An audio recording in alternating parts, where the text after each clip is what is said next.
All right.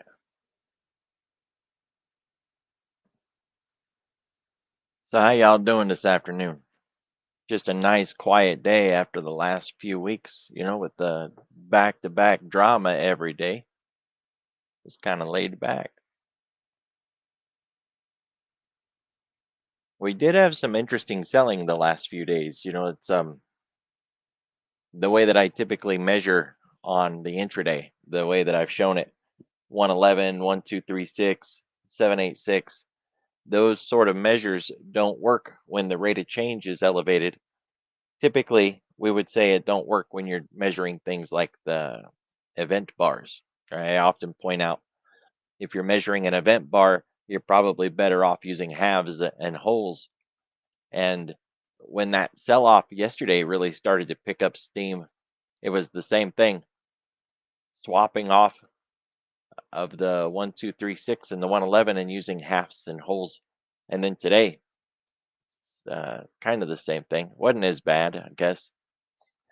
One way to monitor that, if you're not good at reading price action, is a rate of change indicator. It's one of the oldest indicators that's ever been around, older than moving averages. So if you haven't come across it yet, it's worth picking up. Of course, I like to see it in the price action myself, but it's the acceleration that exceeds the norm that kind of highlights that, hey, something's wrong, something's different. I'm going to have to approach things a little different. You can do that approach with position size. There was a topic about that in the Q&A channel about how when we're in a more volatile environment, you reduce your position size and increase your stop. It still gives you the same amount of money per trade, and you still have the same risk per trade. You're using a wider stop, but since your position size is smaller, the actual total loss is the same. And then in low volatility environments, you use a bigger position size and a smaller stop. And that way you can stay consistent in the amount of money you're putting up at risk and the amount of money that you're getting in your target profits. Rate of change. It's kind of a big deal. So I don't have any topic requests really. I don't think so. If I do, I lost them somewhere along the way. I think we covered everything that was on the list. So I thought we could take a look around and see where the market is at, see if we have any warnings or any signals that say we should stop doing what we've been doing and maybe do something else. What we've been doing is staying long in the market. And even most analysts right now are continuing to say stay long in the market. You probably want to be hedged, but stay long in the market because we don't have short signals unless you're individually picking out a stock to go short on, and there's plenty of those. But you don't want to, go with a broad market decline trade approach at this point. It's worth noting today that we hit the full ADR, and that's where we stopped. And now I wanted to point this out real quick because I know we got a lot of day traders. The ES is what I use generally on a day to day basis. So I'm going to put the ES on one side and the SPX on the other. In the pre market, we have the ES, and I point out where those ADR lines are. But on the SPX, since it's not charted in the pre market, it doesn't do us any good.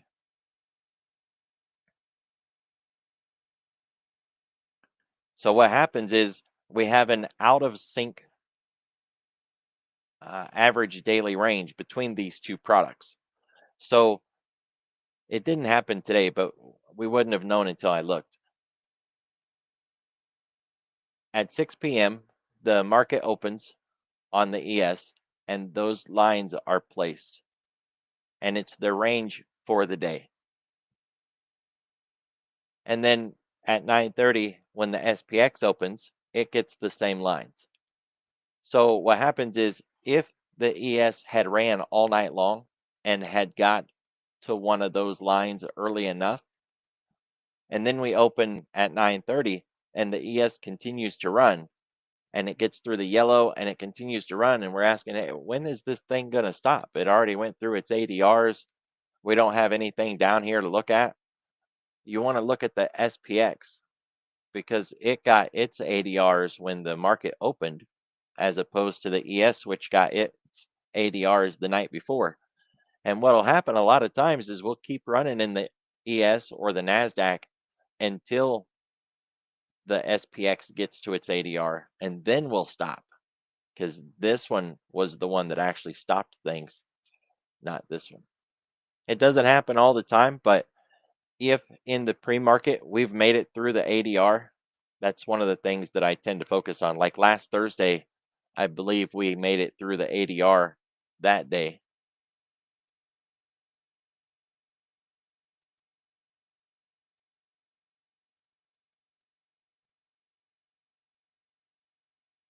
Yeah, yeah, we made it through.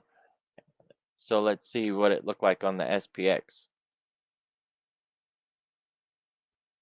It's a nice little tell when it comes into play.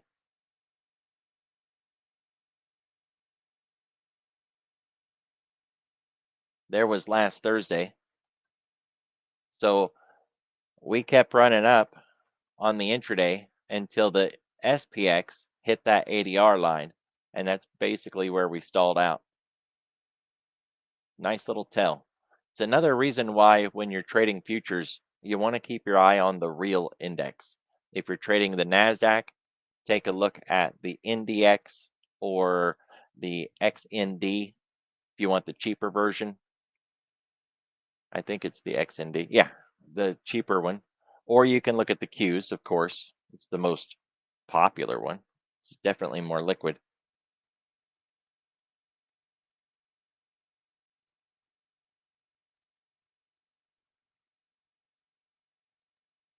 Yeah, there's a great example from yesterday. So, yesterday, I think that's yesterday. Yep. Yesterday, the NASDAQ broke through the ADR and kept falling. That's the NQ. But when the QQQ hit the full ADR, that's where it stopped. Nice, huh? It's a handy little trick.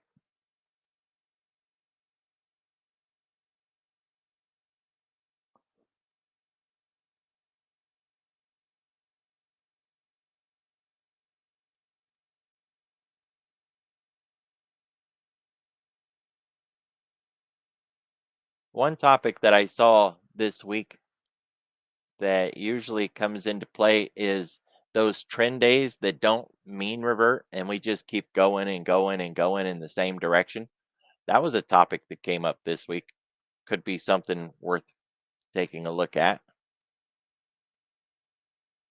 I posted a lot of stuff that day. If you guys didn't catch any of it, you'll want to scroll up to Monday afternoon, right?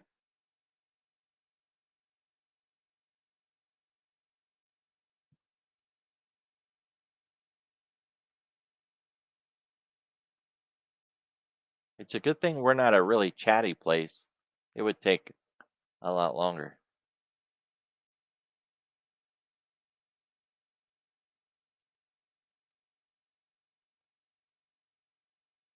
And for all I know, it was in the questions channel. We might, no, it was here.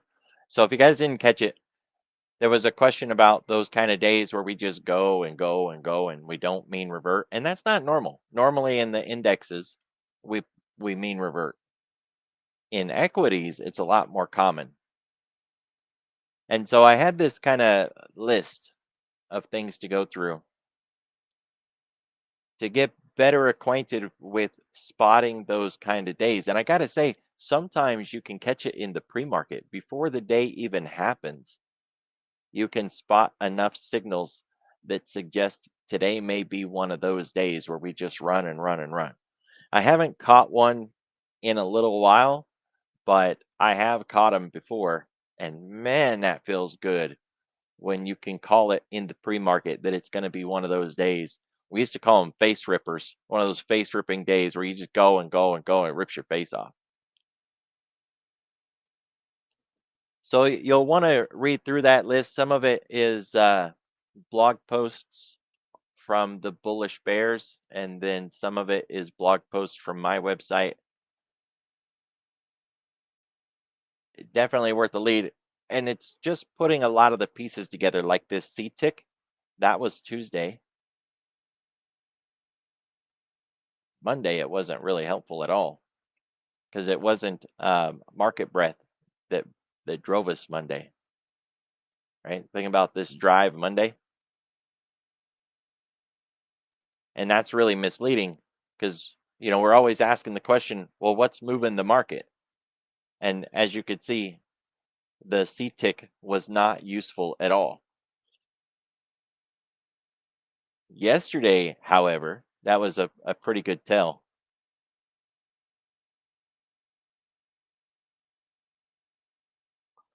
So what I did to get more familiar with those days to get better at them is one, I went back and found where did that day happen? And I had a list of dates that I could go back and study where we had a really hard sell off or a really big run day where we just ran and ran.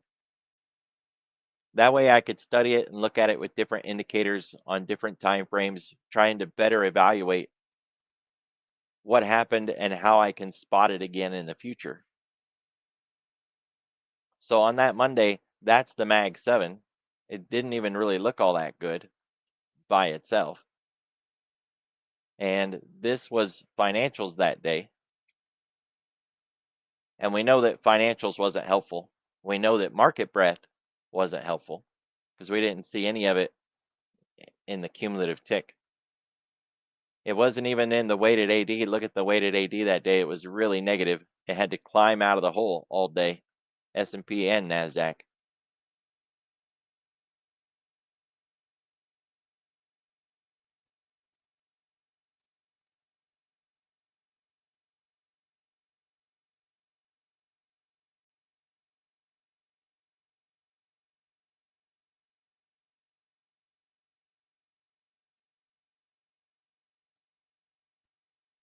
So when you're looking for the reversal, you want to see reversal type signals, right? They can be kind of fat and wide like this. It's a big wide cup, or they can be really narrow,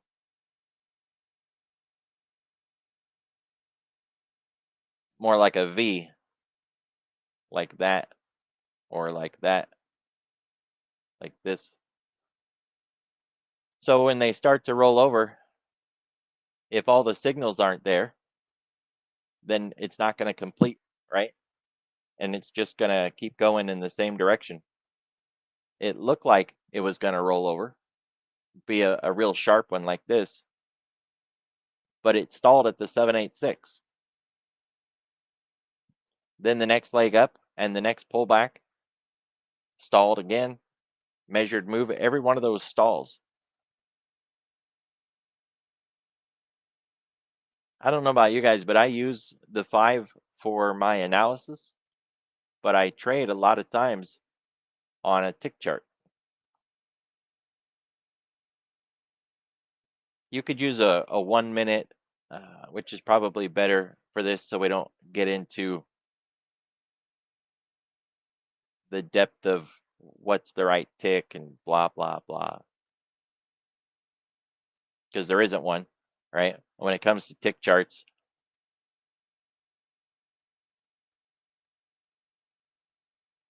So that's a 1 minute.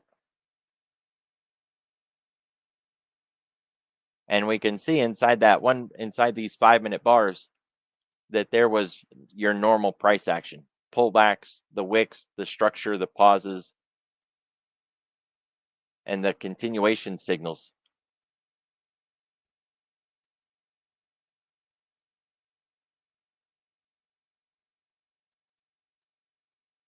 But even on the 5 minute, which is what I would use to actually validate the turn, there was no reversal signal like a 3 bar reversal or a Pinocchio bar, an inverted hammer, graveyard doji, right? All of those reversal signals that we look for, there wasn't any good ones.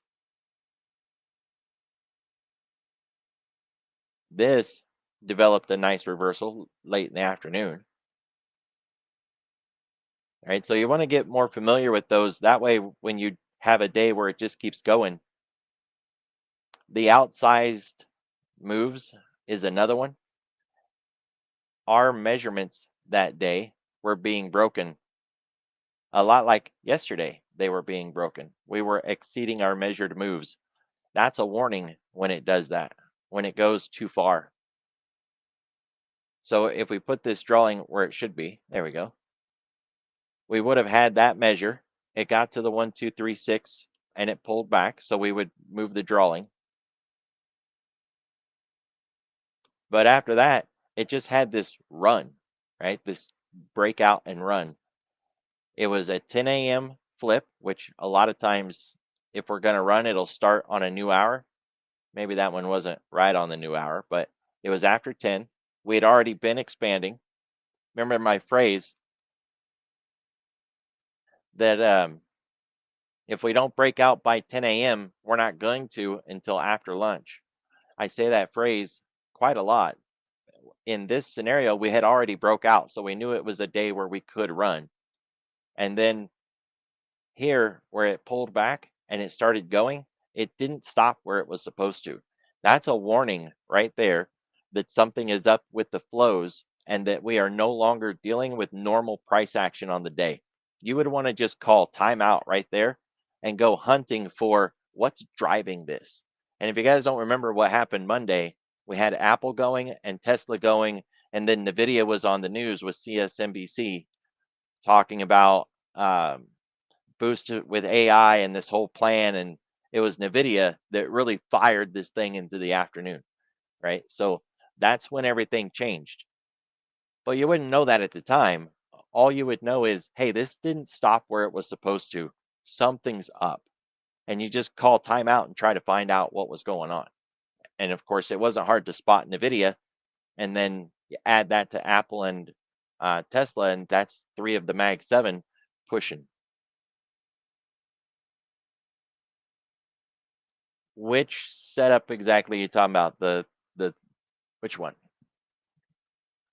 But in the morning briefing, I don't really have setups per se, right? The briefing is more about identifying what we should be looking for on the day, and we go through it and look at those things. Oh, yeah, yeah, yeah. Well, it's all in the chat, so all you'd have to do is scroll up, right? I don't go through the ticks and the mags in the pre-market because they don't function until 9:30. So I never evaluate those at 7:30 in the morning because they're not moving. But I wrote about them and I explained how to use them in those posts that I put in here Monday afternoon. So if you just go back to Monday, and I do have posts on the Bullish Bears website also that covers the tick and the C tick. So they're right here.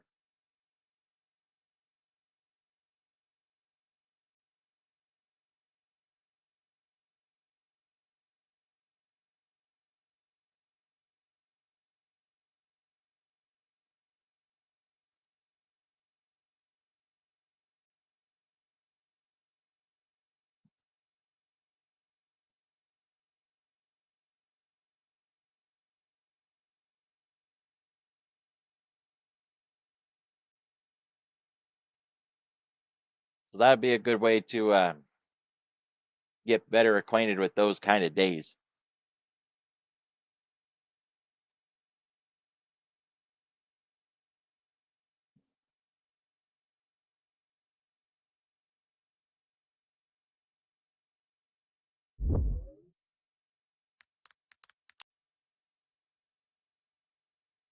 My hang up was when I started doing that work, there wasn't a lot of material that I knew about at the time that really honed in on range days versus trend days, how to evaluate them, how to spot them early in the pre-market, and then what to do about them.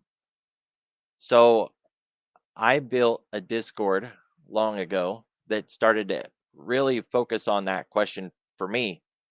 And it's where I did a lot of my research. I would go back and find days that looked like Monday or Tuesday, and I would take pictures of them, measure them, evaluate them, quantify whether they really were the particular kind of day that I was looking for, or if they were just kind of close but not the same thing. What kind of day we had before that day, what kind of day we had after that day, and then what the textbooks called them. So, like this one was a complex range day.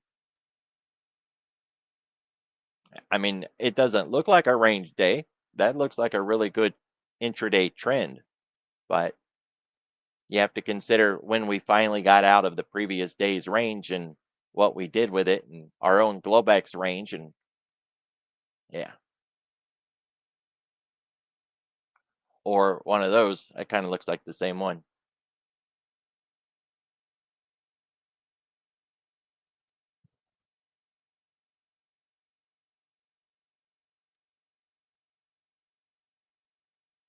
So I remember reading this article that talked about um, indicators that are better at range than trend, or indicators that are better at trend than range. And I really liked that notion or the idea of it. I thought, well, that's really cool in theory. I didn't really have much luck with it in practice myself, but I captured it and I stuck it in this file for later, thinking maybe I would do something with it, but I just don't trade with indicators, and so I never did. But I'll share it with you guys, and you can dig into it on your own if you think it has merit to it. I never did dig into it.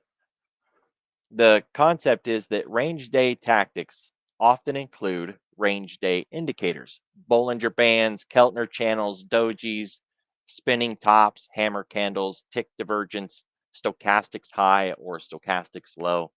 You could combine any and all of those. I use the candle part of that, like the doji, spinning tops, hammers. Definitely, I use tick, but I don't bring in the stochastics or the Bollingers or Keltners. I see something missing on here. I would add VWAP bands.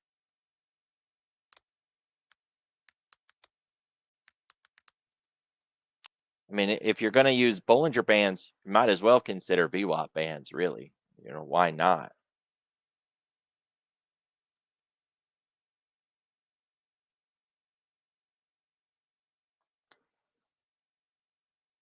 I put this checklist together a long time ago in the logic that we can spot these trend days before the day even begins a lot of times. You got to remember, we're trying to figure out what's causing the trend day.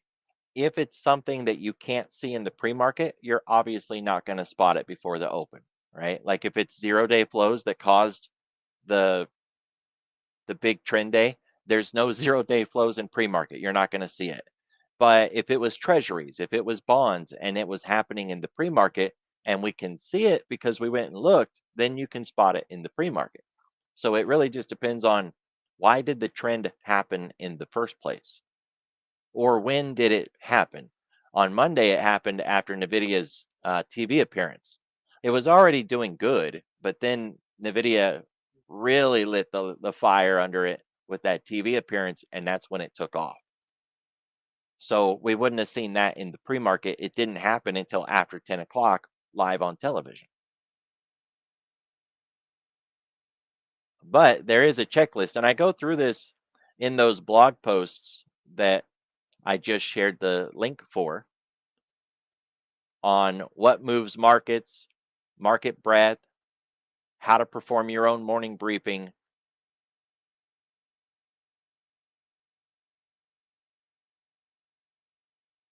And while it's not written the way that I have it wrote here, it's basically the same idea. Look at what's going on around the world, look at the pre market activity, check the names of the sectors and the stocks that are gapped. And then right before the open at 8:20, bonds and the dollar come in at 8 and at 8:20. It's one of the reasons that I don't trade between 8 and 10 is you got bonds, the dollar, yields, and then the open, and then a lot of times we get data at 10 a.m. So, and you get data at 8:30. So between 8 and 10, really, I just don't trade most of the time. But between 8 and 8:30 is a really good time to go look at what's going on in bonds. How did they open? What kind of flows are there? And check finance juice because if the auctions or the bond open is really light, they'll post something about the overnight repo. There'll be a an announcement on Finance Juice about that overnight repo. So it's a good time to just go check and see what happened in bonds and yields 8:30 in the morning. And usually by 9 we've got our sentiment. If we don't, it's okay. Like some days we just have no idea. But if it's really bearish or if it's really bullish, it should stand out by 9 a.m.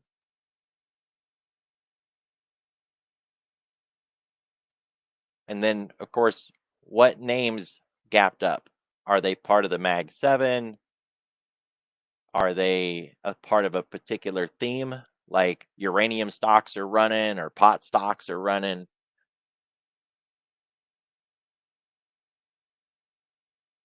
How we open? And then the first 5 minutes. That first 5 minute bar is so valuable.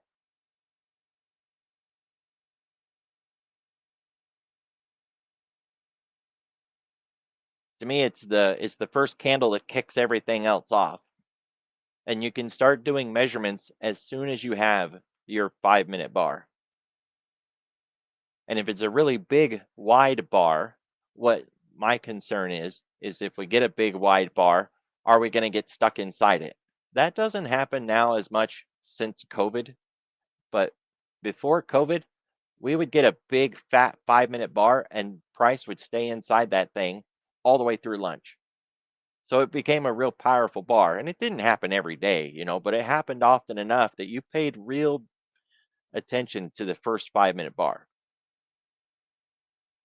But if you don't use time at all and you use first pivot, which is what I like to use because I use a tick chart, no time on the tick chart. If you just use first pivot, then it's first pivot high, first pivot low. Take today for an example. The pivot high would be where we opened, and the first pivot low would be right there. And look how clear that just lined everything out for us. It's also past my 10 a.m. trade for this breakdown because I wouldn't want to trade until at least 10. Mark the pivot high, wait for the pivot low. Now you've got price in the range. You get the breakdown, you get the trade. It's really nice. I mean, it just gives it to you on a platter.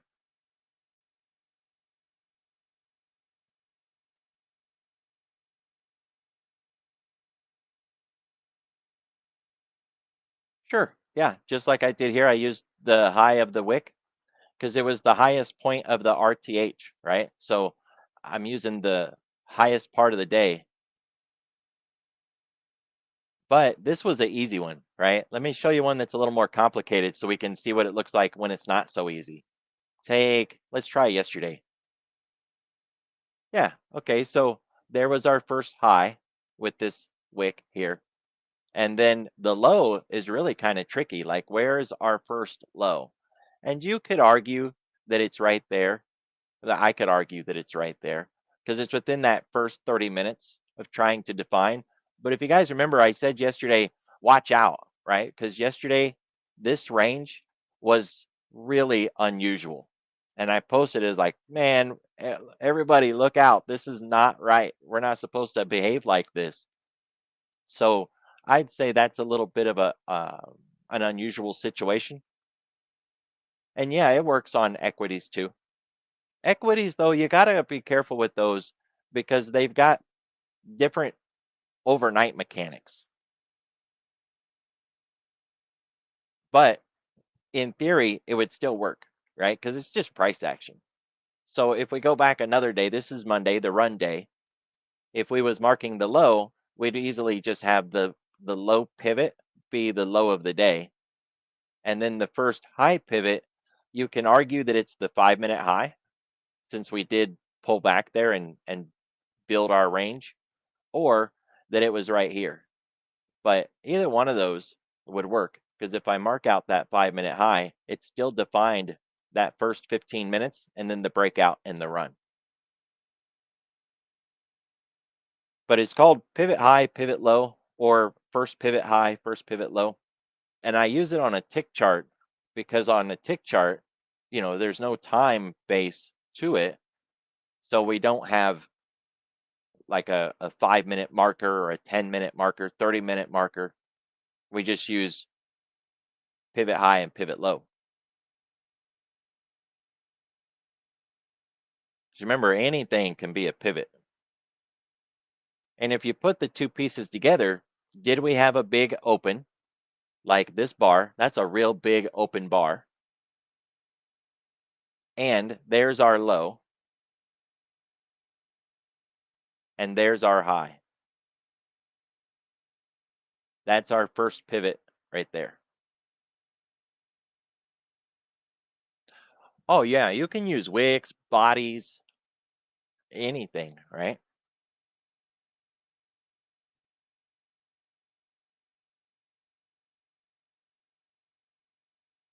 Since I don't generally trade until at least 10 o'clock, a lot of times the opening range indicator,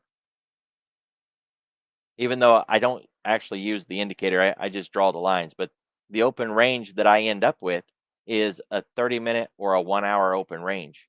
And it doesn't bother me because, I mean, look, by default, that found pivot high and pivot low right there.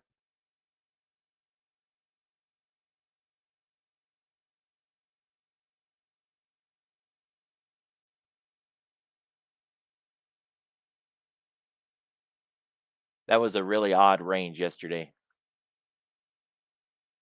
Haven't seen that in a while. I can't remember. I think the last time I saw that was a holiday short day.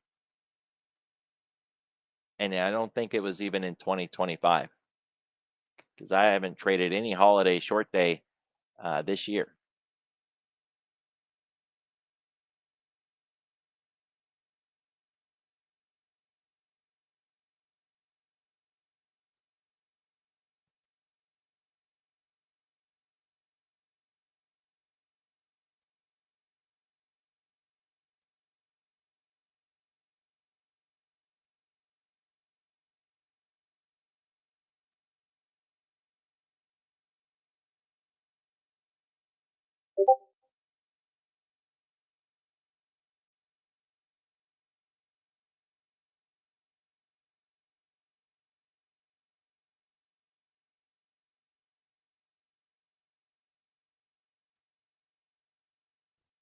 So this range differed from Tuesday's range. One, because it actually had a kill zone move. The kill zone happens at 2 a.m. It's basically our function of, hey, was there a move between 2 and 4? It's usually really obvious, like this is. This is really obvious, right? It ran down and it closed the gap. Think of this as a liquidity gap. So we got the 2 a.m. and it didn't happen at 2, right? But that's the sneaky part. Between 2 and 4 is the kill zone. We had the European Open at 2:30. Radical drop down, immediately reversed, ran right back up and closed it. So we had some actual movement and it trended higher. If I was to snap a Linreg line across this, we'll just start at the low here, but I didn't need to. I could have started back at 6:30. It's actually going somewhere. Ugly as it may be, right? It's actually going somewhere. Now it did tighten up. Don't get me wrong. After Europe closed that gap, it had this. And that looks a lot like what we had back here. The difference is these are two different zones, whereas this is just one entire zone from that Globex low. I missed that low, but you get the idea. All the way across. So it's really, maybe it's a bit picky, right? Like maybe I'm being too picky, but to me, these are two completely different things. This part's not. This part feels a lot like yesterday. But when you put the two pieces together, we had that run from 8 o'clock all the way up till Europe's open. Then the kill zone move. Then we retraced the kill zone move. And then we just did that. That weird part is the only weird part. The rest of it was completely normal. This, on the other hand, I mean, it's like nothing was there. No action out of Europe on Europe's open. No kill zone move. Like nothing. Good question though.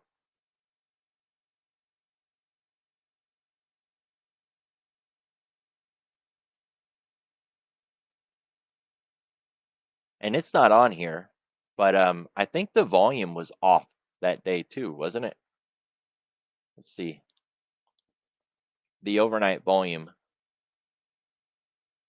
This is cumulative volume for Tuesday. 56. It was not light. That wasn't any worse than today, right? 56 today, 56 yesterday.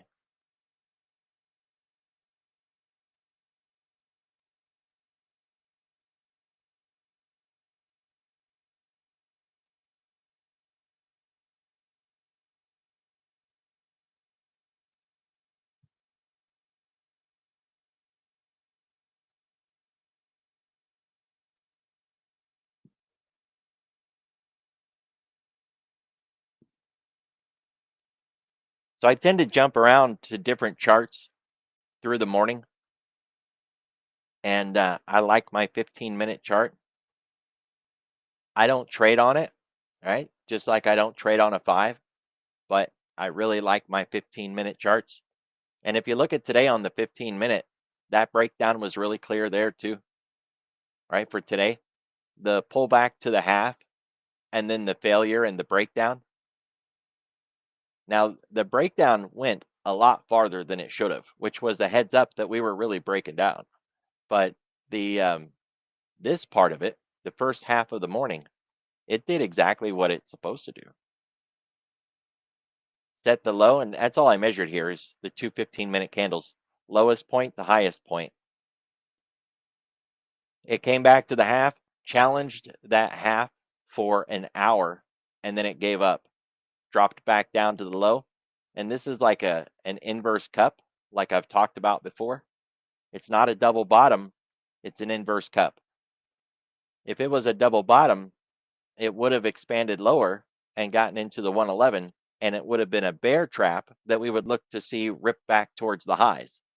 This is an inverse cup, and an inverse cup is a bearish signal, more like a ladle, I guess they call that because of the long handle here, but we're just talking about this part. That's an inverse cup, and there's the handle, that green bar before the drop, because it's a bearish pattern. Double bottoms should go lower than the previous low to trap the bears because double bottoms are bear traps. Inverse cups are continuation patterns for a short signal.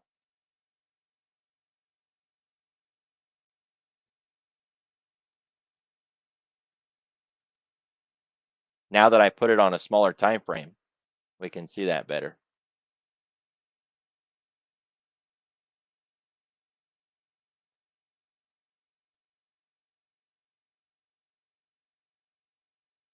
That's big enough. Like that.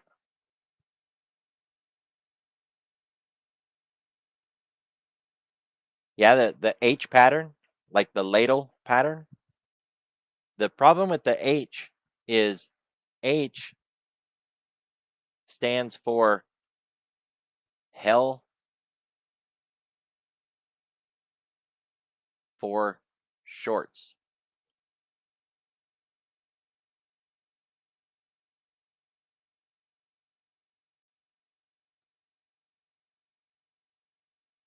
Let me put that back to its original drawing size. Whoa, wrong way.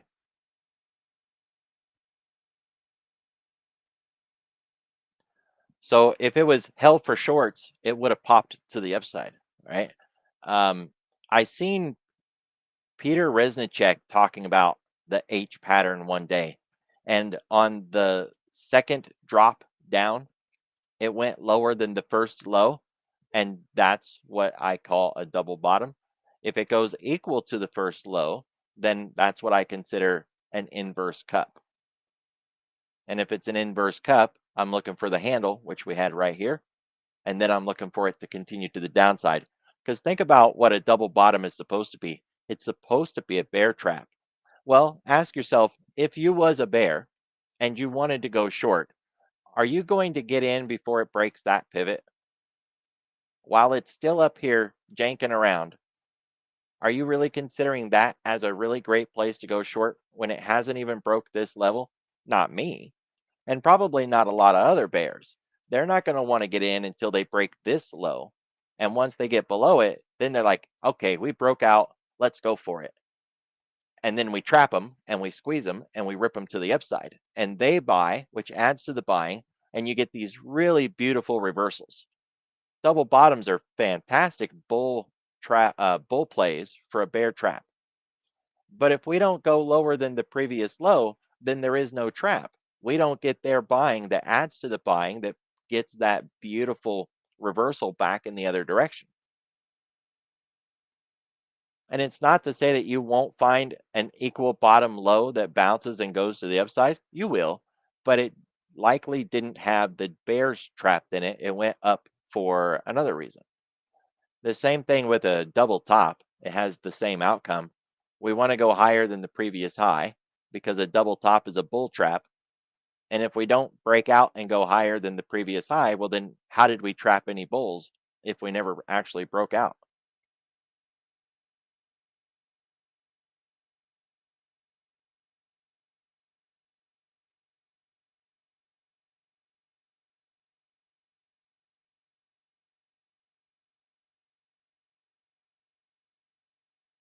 So these kind of reversals are sneaky because we just languish down here. And then finally, right, it like builds up and builds up and builds up. And then, like a spring or a pressure cooker finally popping off and it runs back in the other direction. And that was MOC too, right? They fired it off at MOC is like a three-part event. At 3:30, they submit their orders. Those get matched with orders by 3:45, and then at 3:50 is last call. You can't change your mind after that, and they're locked into it. This took off right at 3:30. Maybe it was news, maybe it was MOC, but either way, that's when we came out of that range. And it's a really soggy, poor reversal. But if we look a little to the left, we have a double bottom.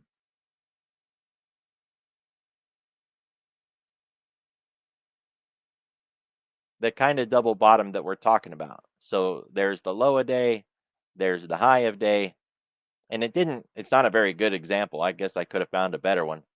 But look at that reversal bar and then the four green bars after that. That's not a good example. I should have found a better one. You want big solid green bars ripping back the other direction, preferably in the very first one after the reversal to really show those trapped bears. If we don't have it and we just languish on the lows like we did in the first one that I was showing this part of the day, that's a really poor reversal. In fact, look at this. This is kind of a tricky little trap. So we dropped down and then we did that old rope a dope where it ran back up and it closed near the highs and it looked like it was going to keep going. That was a trap because it didn't keep going, right? It stalled out and fell back down again. But this one bar right there, I trade that. I would have lost this trade for sure because one, I would have took it. It was a really nice reversal, and two, it didn't work. The only thing that would have made it better is if it had actually gotten above the 50% of this bar. That would have made it better. But otherwise, that's a pattern I've traded a lot before, and I will trade it again. I don't care that this one failed. It's a really good pattern.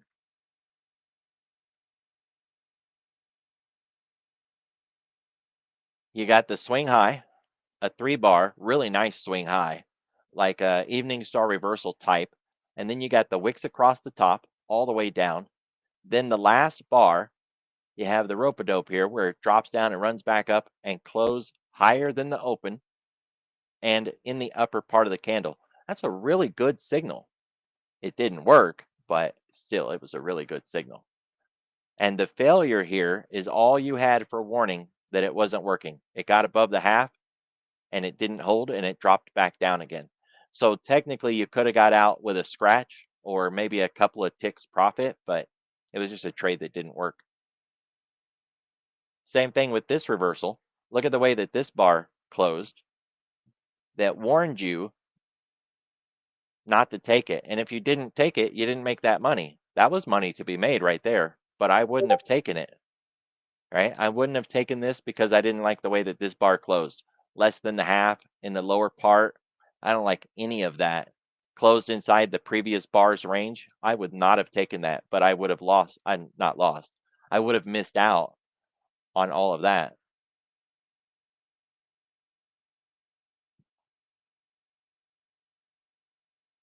So on this one, the way that I like to do it is once that bar closes, I am confirmed that it actually did close green.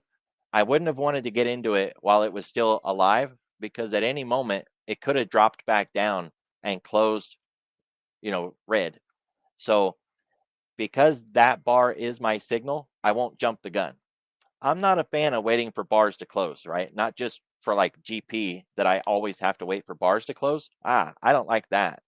But if the bar is the trigger for my trade, then I kind of need to have that bar close. Otherwise, it's not a valid trade. And don't get me wrong, I jump the gun. All right. I don't wait like I'm supposed to, but my own rules tell me if I'm trading a signal bar, then that bar is not a signal until it closes. And if I do jump the gun, I'm breaking the rules. They're my rules. I break them sometimes, but in this scenario, no, you're supposed to let it close. And one of the reasons that I like to let it close is because of these wicks that I was just talking about. If this was a reversal and we were going to run back up in the same way that we had run down, then all these wicks on the way back up should be hanging out underneath the candles. I don't have to jump the gun because I'm expecting a wick. I'm expecting it to drop and let me in on the down low so that I can get in on the lower end. To help you visualize that, if we went short up here after this is the signal bar, that bar closes. Do we get in? No, no, no. We don't get in because we are expecting these wicks. So I want to wait for the wick and then try to get in either on the wick or on the drop back down after the wick is formed. So same thing on the low here. Let the hammer close, let the new candle open, wait for the wick, which means it's going to drop down, get in on the low, and then ride it hopefully to the upside, which isn't what isn't what happened at all here, right? Instead, it just kept on falling. But if it was going to go up, we would have expected those wicks. It took a long time to get comfortable waiting for those wicks, right? Like that's a hard row to hoe, man. I want to jump the gun just as much as anybody else. But if you don't wait for the wicks, then what happens? You get in and you immediately take heat. I'm just going to keep using this example since it has the wicks that we're wanting to talk about. If we got in 5 seconds before that candle closed, what happened? We immediately took heat. Why? Because there's a wick. So, oh, is there a good one? Cool. Let me jump over to yesterday because it helps if you actually have the visual to be able to say, yeah, there's the wicks, right?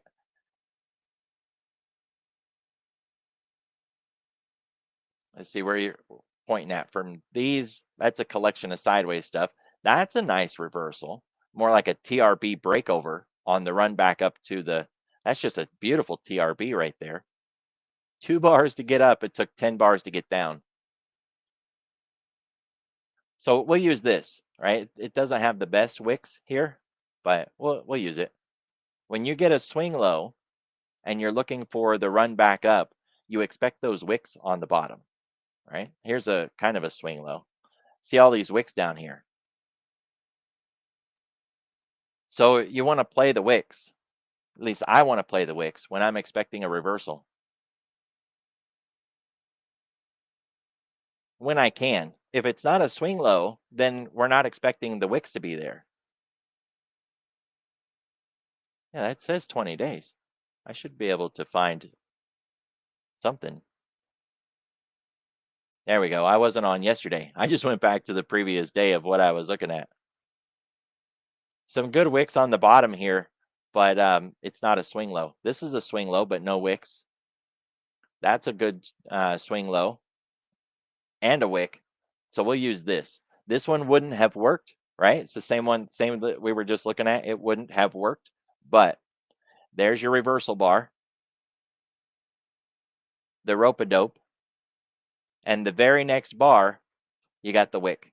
That's the wick you're waiting for, right? Because if it is a swing low, you're expecting that wick. Now, here's the problem. And it happens to you, it happens to me, and you're going to say, well, screw that. You're going to wait for a wick on a beautiful setup, and you won't get a wick, and it's going to run away without you. And you say, what the heck did I wait for? It was perfect. I should have just took it. It was right there. Screw those wicks, and you're not going to wait.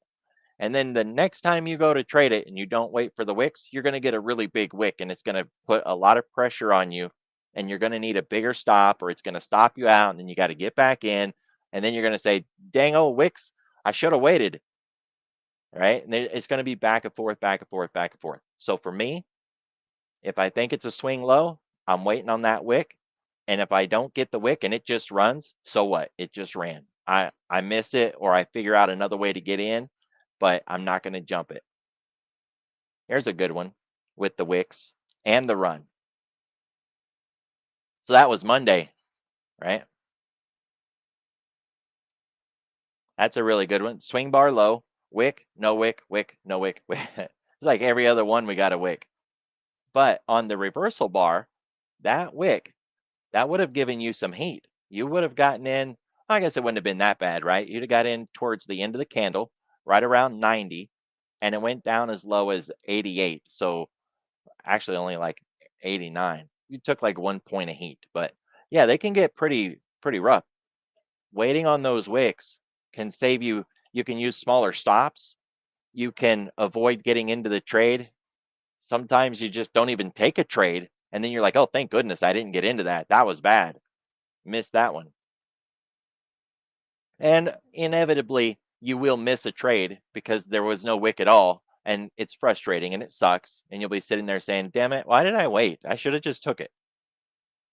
For me, I like my money. So I'd rather miss the trade, find another one, than approach it with a bad practice. That's a really good one. It just doesn't have the wick examples that we're looking for. So to study this, what you're going to want to try to find is the swing low pattern. It sounds easy enough, but there are a lot of swing patterns for the swing low.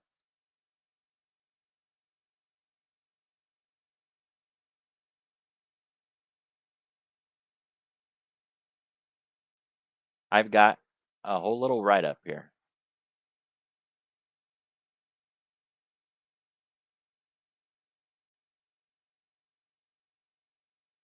somewhere. Aha, got it. All right. So I didn't write this. This isn't mine, but this is an example of a swing high. And as you can see, there's 4 different examples of a swing high. One is the classic textbook. This one over here on the left, that's my favorite. It's a nice little 3 bar. It's beautiful. If I don't get that one, then I want this one. That's my next favorite. But even this third one with the outside bar, it's okay. It's just I don't. It's not as good, right? To me, I like these first 2 better. But all of these are an example of a swing high. And then we've got swing low. I don't really like that. I mean, I'll take it, but see how we closed off of that high and really too deep, and we closed lower than the half of the previous bar? I don't like any of that. This one's better, but even on the reversal bar, it barely closed above half. And on the next bar, we tried to break out of that reversal bar and failed. So we stalled down there. Don't like that. This one, much better. I like this better, but still there's issues.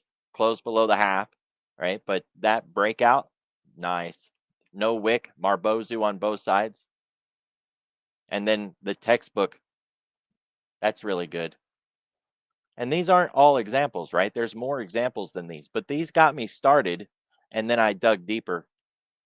But those are your classic normal ones. What happens when they're not so pretty and they're not so normal? Then it's a complex, non-standard swing high. How's that for a mouthful to chew on? Complex, non-standard swing high. And of course, there's a complex, non-standard swing low. Whew. If we were to put an acronym on that, it'd be like the CNSSA, CNSSH. I don't even know what the heck that stands for, but madness.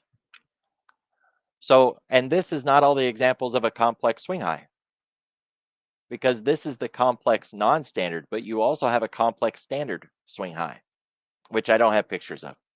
And then you have the complex non-standard swing low and complex standard swing low.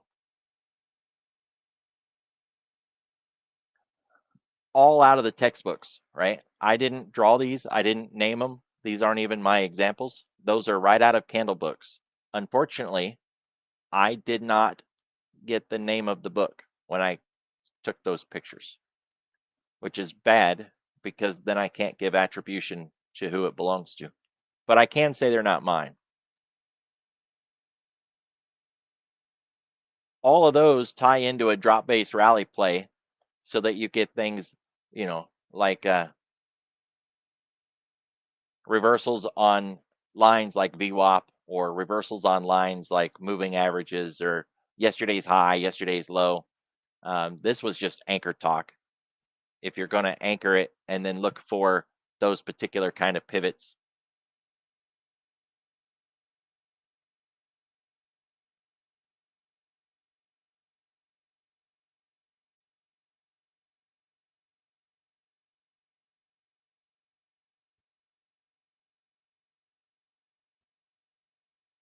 These are mine. I didn't jack these from anybody. I made them. Right? This is the one that I put in the chat all the time. The one that's automated. My first sticker that was automated. So proud of that little sticker.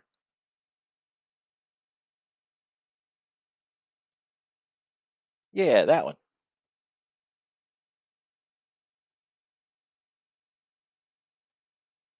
All right. So after the reversal, um, this was a discussion about how the candles are closing consistently higher. I wasn't circling wicks here. I was talking about how these bars, yeah, on the bottom, it would be a morning star reversal. On the tops, it's an evening star reversal. And depending on how it forms, you can call it a morning star or you can call it a 3-bar. They're kind of the same thing. And unless you want to really argue with someone like the guy, the encyclopedia guy, to me, I call them the same thing. But there's that candle encyclopedia dude, and he'll argue and say they're not the same thing because the morning star has to have that gap. And if it doesn't have the gap, then it's not the morning star. And then the way that the candle leaves the reversal bar's range is important. And we wouldn't call it a morning star if it doesn't leave the range the right way. So to me, since they're damn near the same thing, I just call them the same thing. It's a 3-bar low, swing low, or it's a morning star, and across the top it's a swing high or a 3-bar high, or an evening star. It's just the same thing.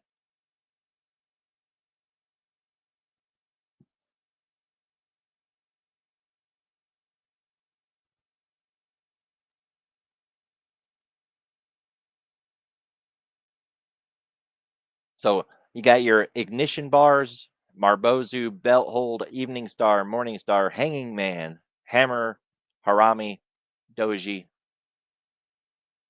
I know a guy whose nickname is Doji, and yeah, it's kind of funny, but like, dang, that's a good nickname.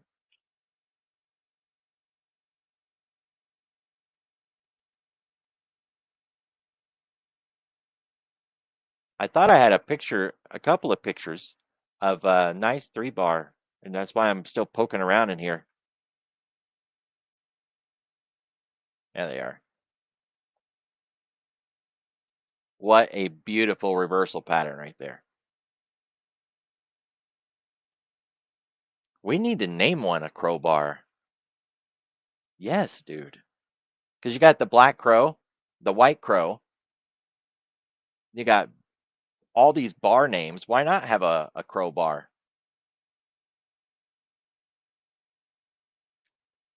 How you doing? Appreciate that. We're just talking about swing lows, swing highs.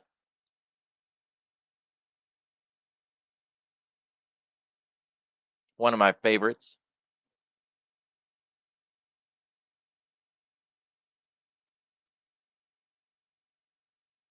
Yeah, I never call it that, but yeah,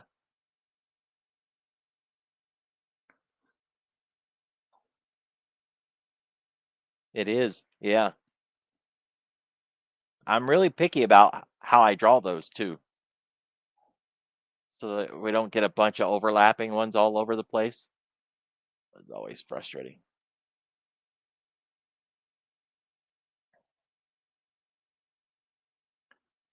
Did you get a chance to play the exuberance from Monday and Tuesday?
Getting that work done, huh?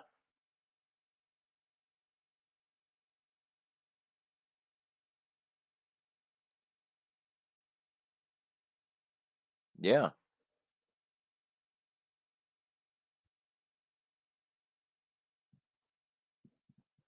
It's kind of a nothing afternoon. I was really thinking we would get something out of oil today, and we didn't really get anything.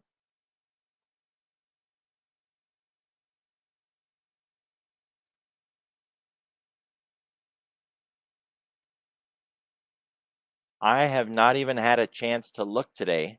I had a real busy morning, and so I mean, obviously it was connected to some kind of news.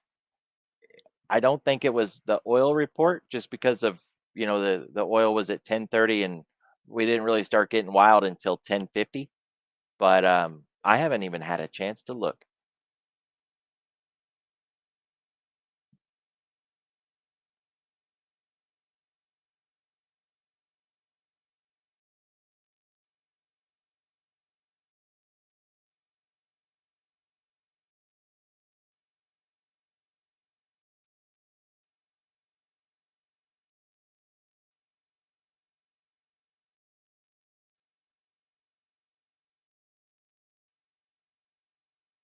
Oh, gamma. Oh, no, yeah, that was we had a gamma alert. SPX drops through the 0-day put wall. but that was after it had already started falling. So that wouldn't have that wasn't the cause, that was the effect.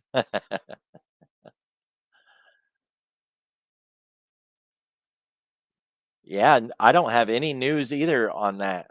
It's not to say that nothing exists. I'm sure if we keep poking around, we'll find something in treasury or bonds, or Japan did something, Europe maybe, but on my regular tool source, I don't have anything.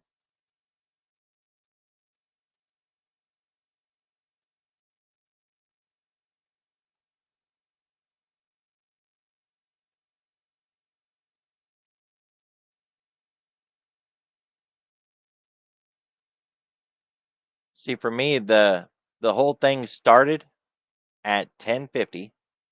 We went back up to the high of day, or to the high of that range, excuse me. We went back up to the high of the range, and then it started the sell off. If you're looking for like event flow, then it was later in the morning at around that 11:45 with the big bar that you're talking about. But track it back, and really it topped out at 10:45, and then it all just started to go downhill from there.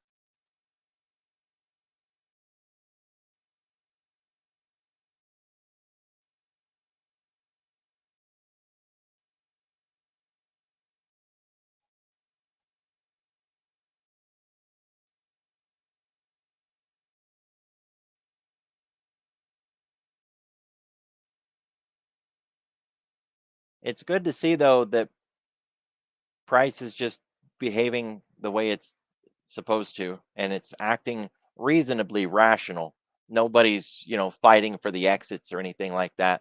Now, yesterday, I was pointing out how they were hitting below the bid on that drop. It was pretty aggressive, but it didn't last. Like it dried up really fast. Let's see if there was anything in the cumulative delta today that might have shined a light on that drop. No, in fact, we had pure divergence from 10 a.m. The cumulative delta just falls out, never makes another high, while price made new highs on that range, trying to climb back up through that midpoint. It wasn't able to do it, but it was trying to get back through the midpoint of the first drop. So here's the first drop. There's the mid. So we fell down. Cumulative delta went sideways and then just kept on going. Price tried to rise. Cumulative delta said, nope, that ain't happening. So there was a really good, beautiful warning.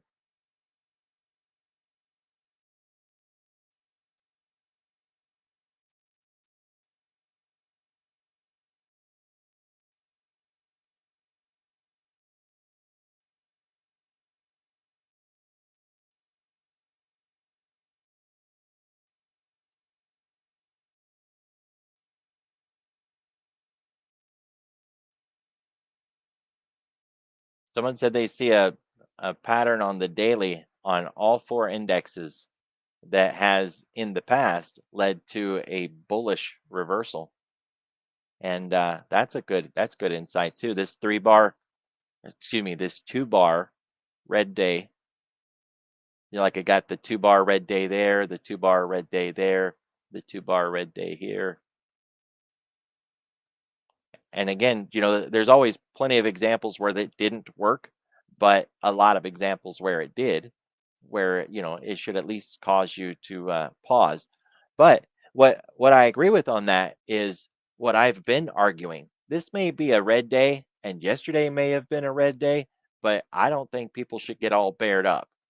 If you can find a short, take a short. Why not? Have a little fun to the downside. But I wouldn't position right.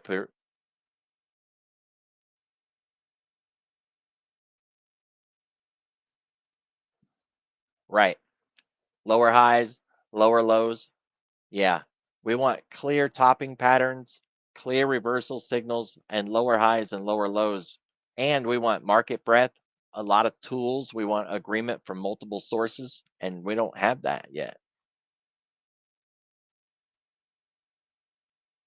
So until we get that, to me, there's no good, solid short for the market, just individual stocks that we can short. Speaking of stocks, I put a list of AI ETFs in the chat today. It kind of got buried, but you can scroll back to find it. It came from the Macro Me website that I use. That's my macro tool set. Um, it was a lot of AI ETFs, and it had long and short ETFs in there, which is nice. That way, we're not just stuck going in one direction. So I don't know. It does IWM have a AI? I don't know.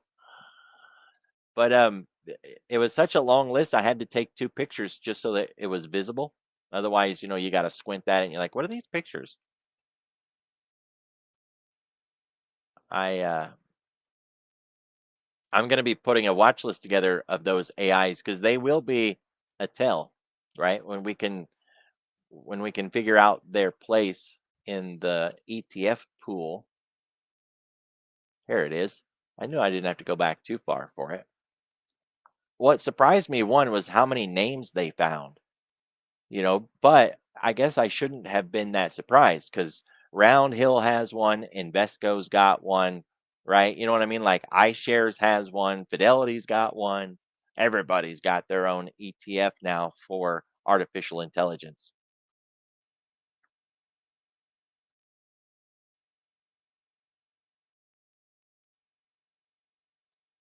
Oh, yeah. Absolutely. My plan was to put them all into a watch list and then evaluate the quality and pick the best ones and narrow this down to like four. And that will have a short and a long, and then, it'll just be the best of the bunch. But this is a really good starting place. And so I grabbed it and I threw it in there and I thought that'll be great. I'm going to do a lot of work with just that right there. AI is going to help me out too. We're going to use AI to evaluate AI ETFs.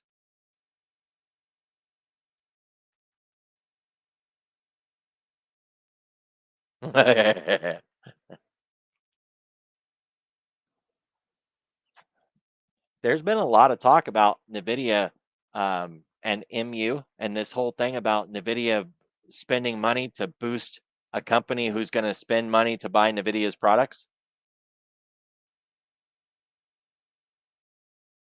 right? Even Bloomberg had an article on this. NVIDIA is going to invest as much as 100 billion into OpenAI. This doesn't even mention it, but NVIDIA is also getting in bed with like MU. I think they tried to buy some Intel. So NVIDIA is investing in companies that will buy their product.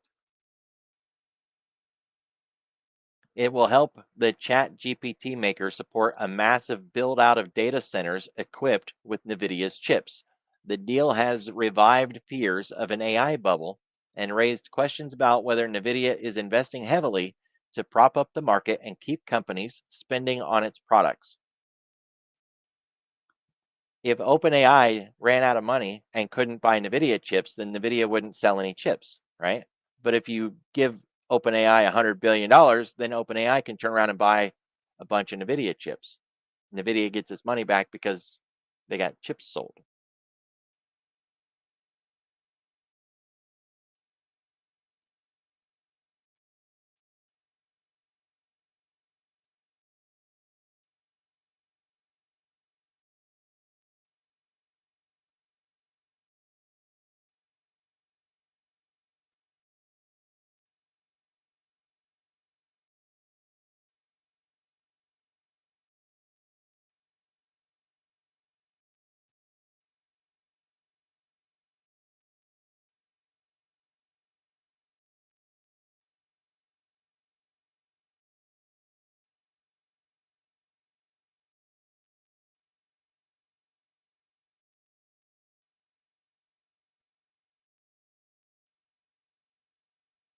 See, you're a computer guy, right? What's the argument has been these data centers don't have a shelf life, that you have to constantly, continuously upgrade them.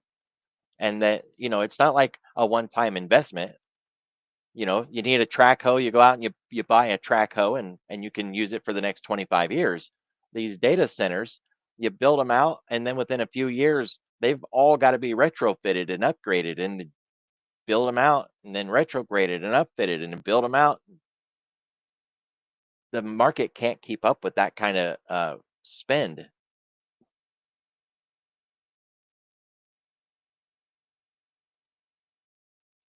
Yeah,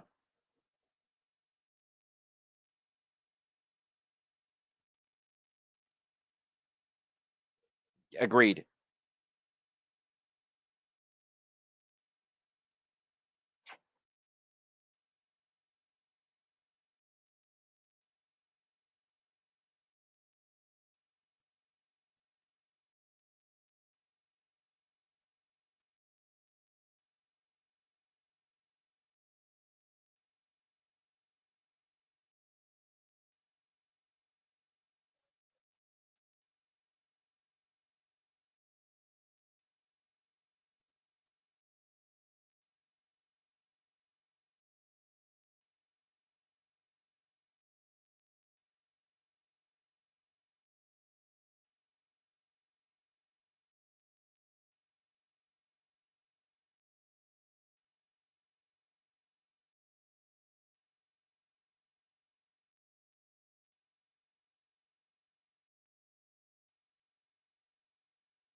Well, if you remember AI, Grok, they did a rollout on Grok a couple of months ago, and it was praising Hitler and posting anti-Semitic comments on one of the rollouts. They immediately shut it down and was like, "Sorry, let's just it's a small tweak," and they tweaked it, and they're like, "Okay, now it's good. Go ahead and run it." They were they were immediately able to isolate the problem and fix it, but it was there to begin with. Like, where did that come from? And they just had to it was a Reddit feed that they had to cut off, right? Like it had a data pool, and one of the pools was a Reddit feed that they were like, "Oh, hey, no, don't go down that rabbit hole." And then they shut it off and everything was fine.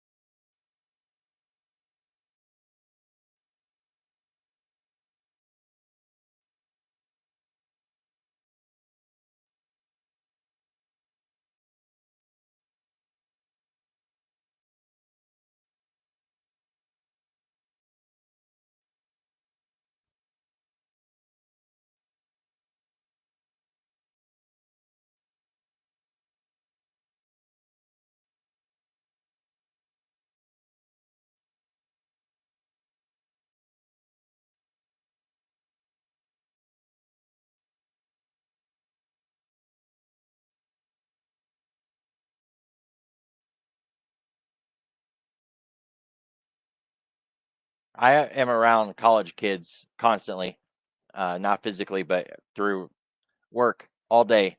And there is a complete lack of critical thinking skills, problem solving skills, analysis skills, being able to evaluate information and make an informed decision about what they just absorbed or didn't absorb. And it's only going to get worse the more that people rely on AI to do the critical thinking for them. Anybody who's interested, you can go to like the Google Scholar and you can look at critical thinking skills. It's just a mindset that all adults generally build out into is that we learn how to, you know, resolve things like your checkbook or deciding who's going to get paid this month and who unfortunately won't get paid this month, right? One of those kind of things where you just have to make hard decisions about something like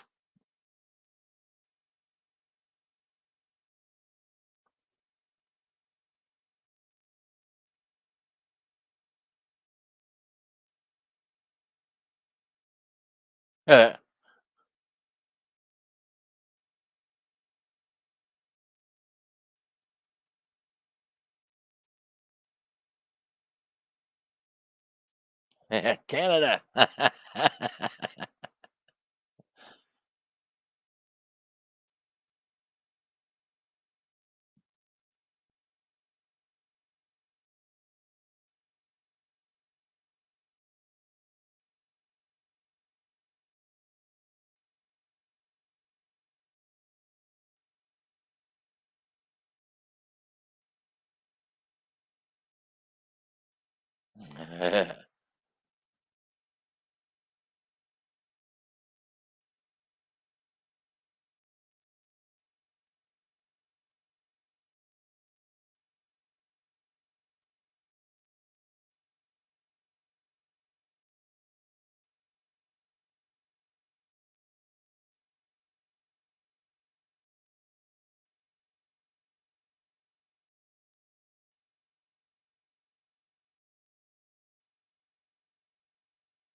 There was a popular YouTube series where college kids were teaching how to open up cans of food, how to cook it so that they could, save money, not eat out all the time. And the amount of hits on the video for how to open and cook a can of ravioli was impressive. For anybody who wanted to start up a YouTube business, you don't have to come up with a complex topic. You could just teach people how to live and just promote it right, and you're going to make a fortune doing that. And that's all they were doing. They were just doing like simple everyday things: how to sew a rip in your shirt, how to open a can of ravioli and cook it on the stove, how to hook up your propane tank to your barbecuer. Just if you can get the viewership for it, why not, right?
That's what Kansas is, by the way, farming and factories.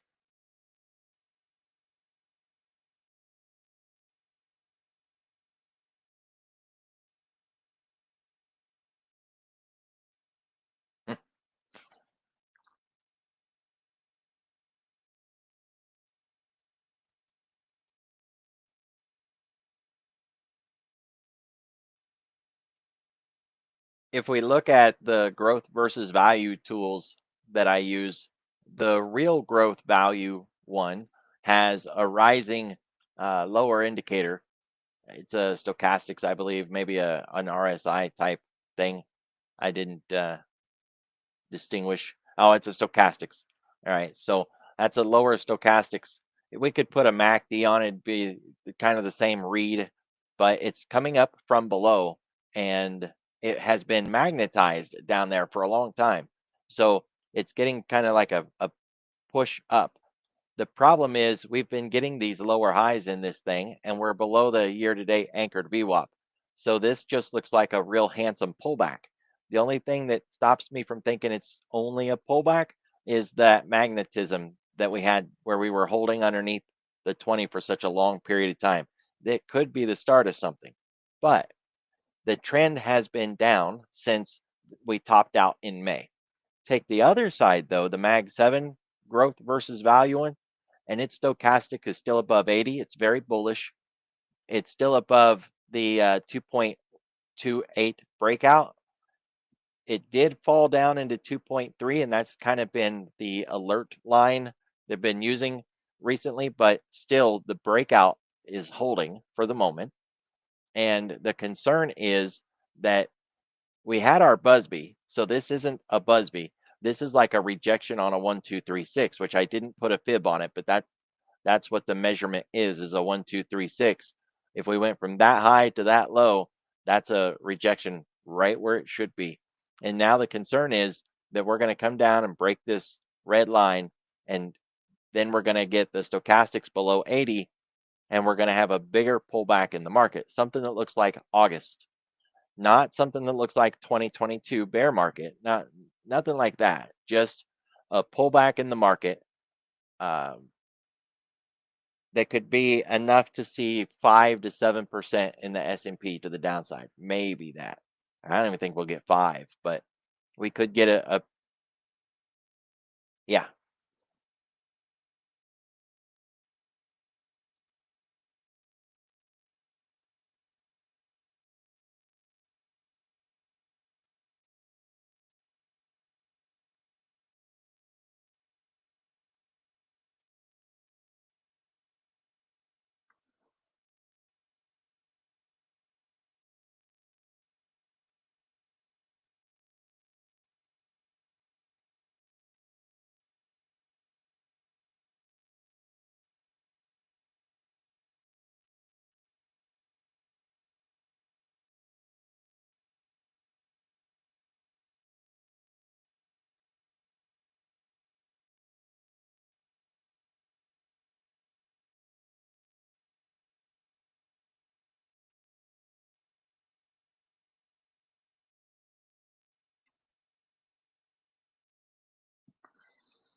We're going to have 75% of the entire marketplace in a blackout by October 9.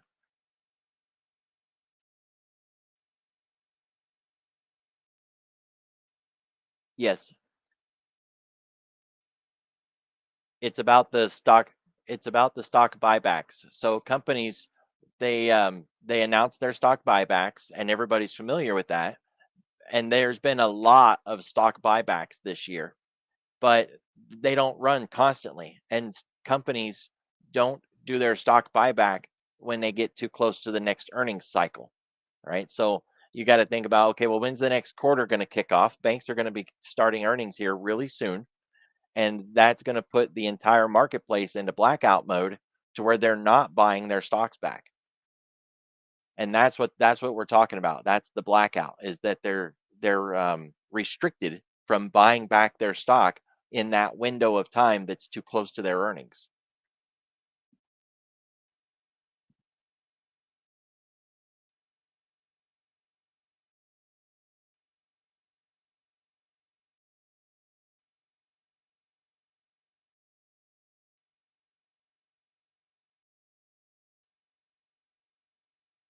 That we won't have their buying pressure. See, all year, ever since April, anyways, since we've been running up off the lows, every time we've had a pullback, those companies were eager to jump in there and activate their buybacks, right? They were timing their buybacks on the pullbacks. So the market could not go down, even if you wanted it to. There was just too much buying pressure, constant, nonstop, all day, every day buying pressure from these companies. That buying pressure isn't going to be there getting into October. It's going to be gone. So once it's gone, then what? Right now, when we pull back, are we supposed to expect all that buying pressure to come in and save it? Because the discussion right now is no, 75% of the marketplace will be in a blackout, and there won't be that supportive buying frenzy to come in and pick it back up.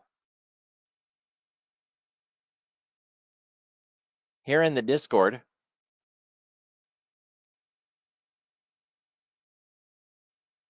if you type in buyback on the Discord, you'll see that Me6 has been posting news about buybacks because it's becoming, the current focus. Everybody's looking at this because, it's coming. But there's the other side of the coin. And the other side of the coin is that if everybody tries to go short, there are funds and firms that are big enough to use that short for a squeeze and push it even higher. We've seen that over and over where everybody, they go out and they hype up the short and talk about how bad it is out there. Oh, it's so bad. It's so bad. You should short. And then they're buying it while you're selling it. We've seen a lot of that. So they need shorts to push this market higher. Getting everybody to go short is another way to do that. I'm looking for the link that I had posted, not a link, but the post of the buybacks that I had announced so that we at least know where to look. I'm pretty sure it was BlackRock, but it might have been JP Morgan or one of those guys.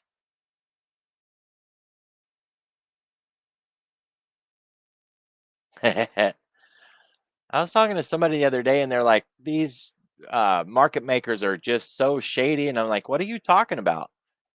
You would hate to trade if we didn't have those market makers. It would just be so horrible. And they were like, "Oh, the market makers are the devil." I'm like, what? You're high. Like they're not the bad guys. Got to have these dealers. You know, I can't find my post. I think I was too far back.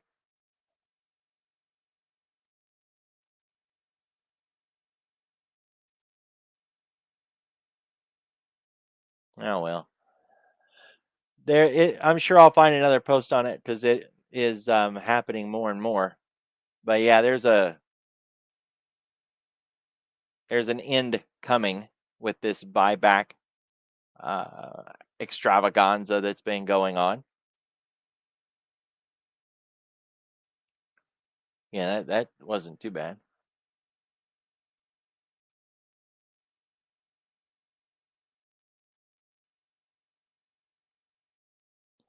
But until we have the signals to take it short, what I would recommend, guys, is to really get comfortable with what a hedge looks like. Now, this word hedge gets thrown around a lot, and I've seen people who think that any trade that takes a market down is a hedge, and that is not it at all. So I get questions from people that are like, "Hey, I'm thinking about buying this put. I think it'll be a nice hedge." And like, "You think it'll be a nice short trade?" Yeah, that's what I said. No, that's not what you said, right? So what's a hedge? If I have a $20,000 portfolio and 12,000 of that has trades long, I'm kind of exposed, right? More than 50% of my account is long, and I'm worried about a market that might go down. I could hedge that using the remaining 8,000 in my $20,000 account that's 12 long.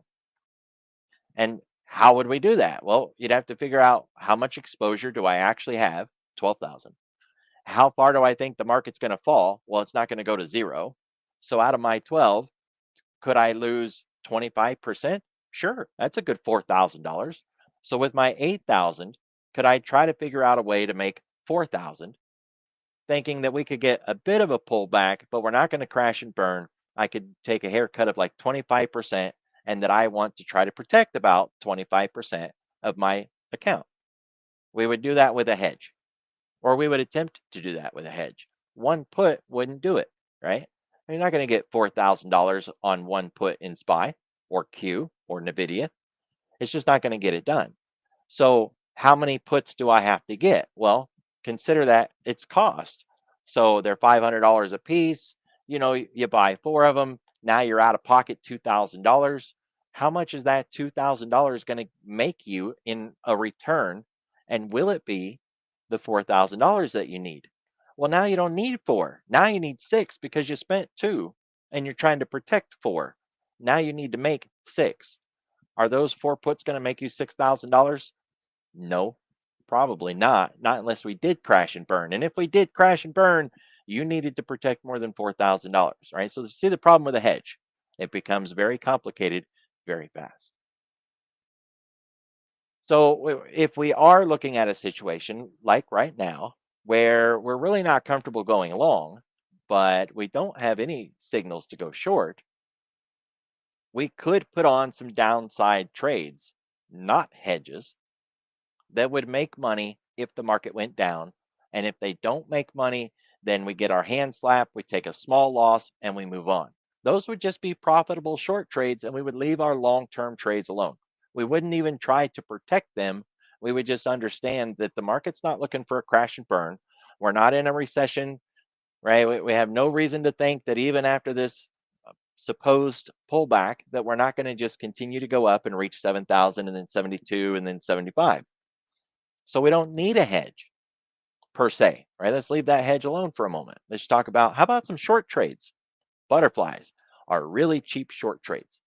They're fantastic short trades. Unfortunately, they're kind of like bullseye.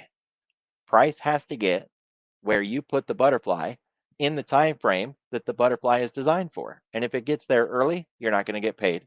If it gets there late, you're not going to get paid. If it gets there and leaves, you're not going to get paid. It has to get there and stay there in the window of profit. That makes it exponentially more difficult to pull off. But you can take that butterfly and manipulate it a certain way to where if it stays above X level, then you make money. No matter what, you just make money. And if it goes below a particular level, then your profit can go up and up and up and up and up. That's a pretty good trade. It's like a one-sided butterfly to where, say, it comes down and then it drops back up and it does this sort of shape. And your risk line or your line in the sand for break even would be somewhere around that zone. In this scenario, as long as we are in here, we're profitable. Or if we're over here, we're profitable. We just can't be in this valley of death. Now, the trade that I just drew is what we call a risk twist spread. That's a real funny, fancy name. And I've got an entire video on how to build that trade on the Bullish Bears website. You can just type risk twist spread, or I can go dig it out and bring it over and put it in the chat. The video is so detailed, I tell you exactly what deltas to use, right? And you do it on the put side and you build it out, and you can carry that thing all year.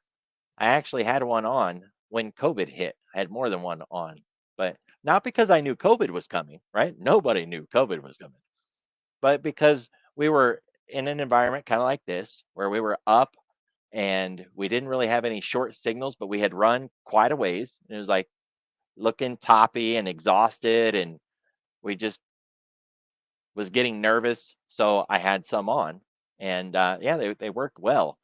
The problem is, as all options do, they expire, and so you got to keep putting them back on. And the worst thing about the trade is getting stuck in the valley. So as I drew, it has that sort of a shape, and it's only a loser if it's in the valley. If it's in this zone here, it can lose. So if price ends up within that zone, you really got to consider closing it. But otherwise, if it's above that, it's good. And if it's below that, it's good. And in fact, the farther it falls, the more money it makes. It just gets even better and better and better as it goes. Kinda. You just have to figure out where's the scoop part going to be.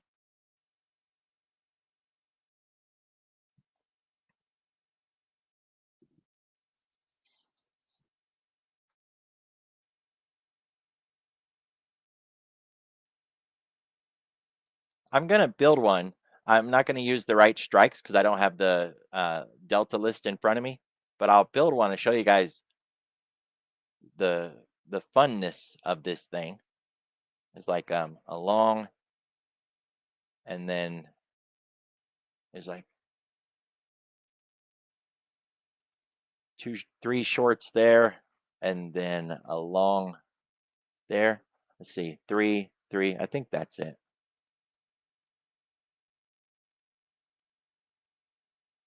Yeah, I built it backwards.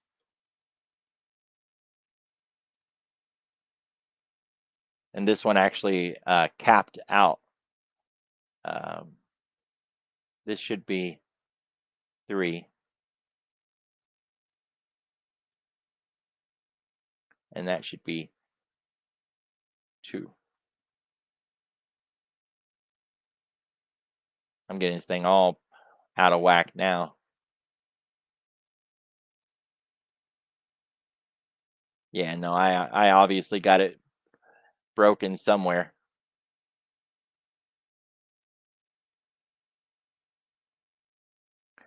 No, I was really surprised to see what was written in the first place. Like, what? Of course, I've had my own stuff going on, and so I knew he hadn't been around, but I didn't know why he hadn't been around.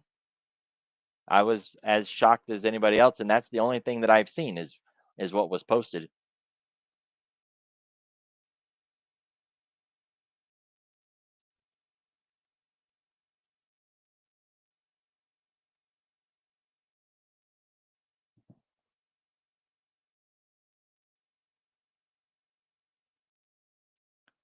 Always appreciate you dropping in, buddy. Have a good week.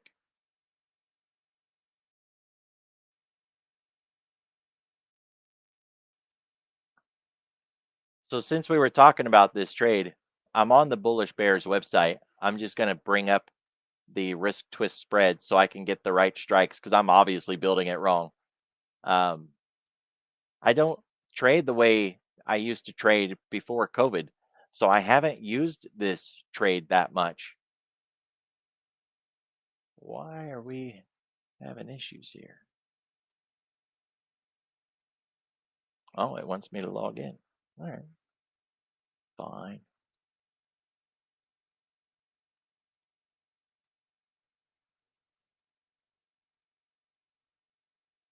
All right, so I am on the Bullish Bears website, and I'm in the next level library.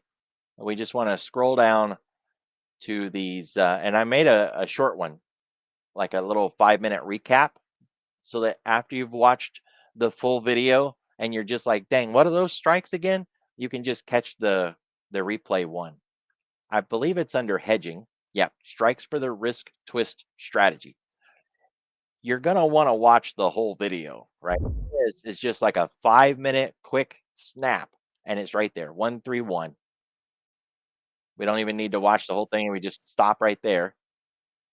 It's got sell one, buy three, sell one, and these are your delta levels, right? So we'll just take a picture of that,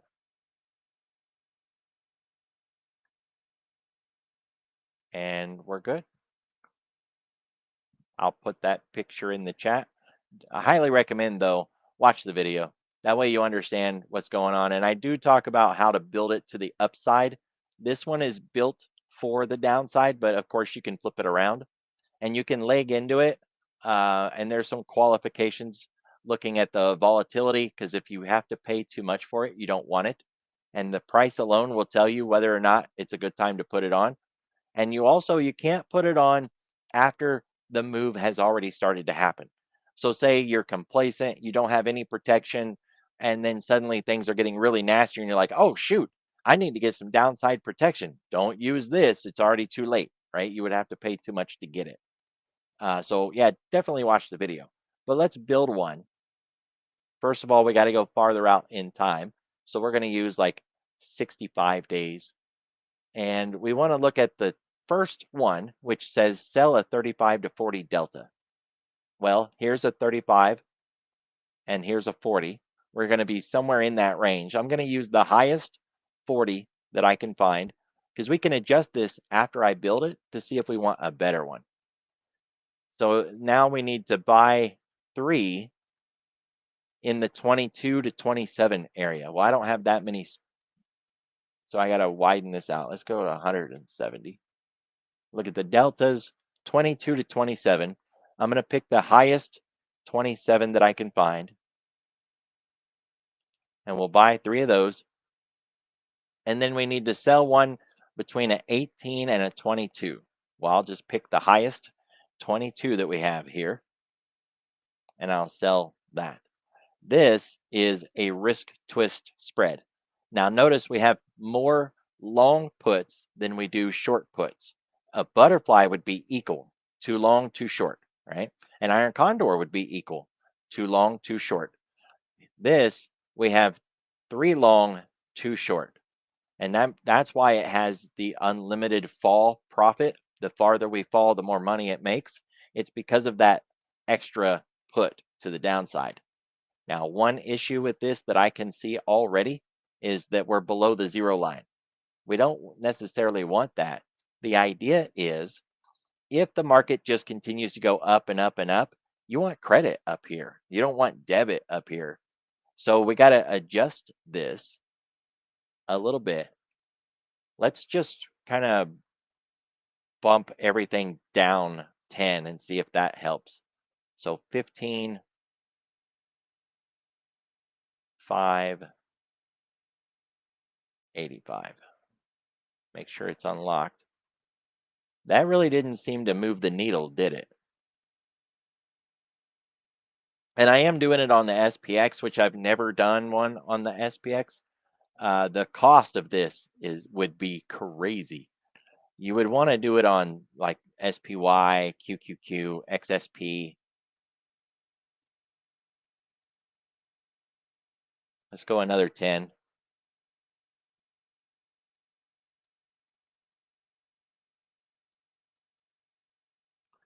It's a little bit better, not much.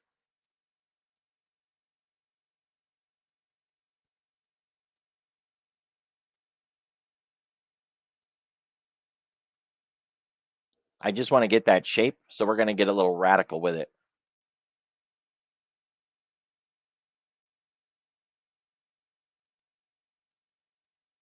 All right, I moved it a long ways and still nothing. So we're going to have to go to a different market. I broke that thing and put it way off track, and it still didn't go anywhere. You know what? Let's just go the other way just for fun. 65.50, let's go to 66.50, and 63.70 we'll go to 64.70, and 62.80 we'll go to 63.80. We'll just move it up 100 all the way across the board. Wow. Yeah, it's still not moving the needle. Let's go to SPY or something.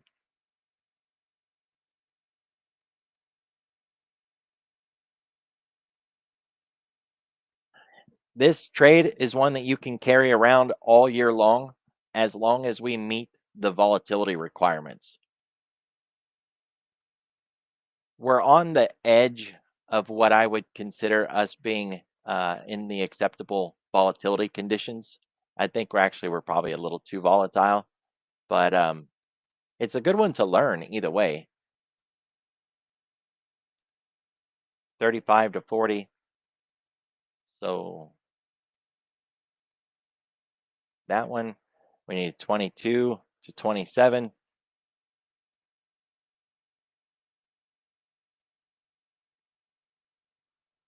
And then we need an 18 to 22.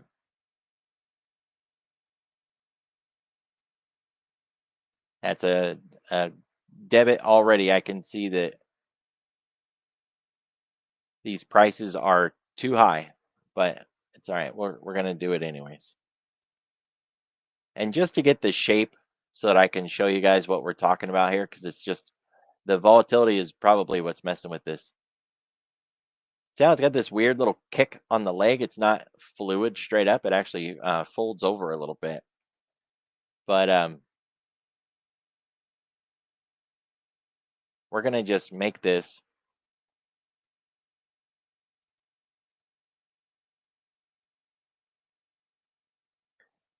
a number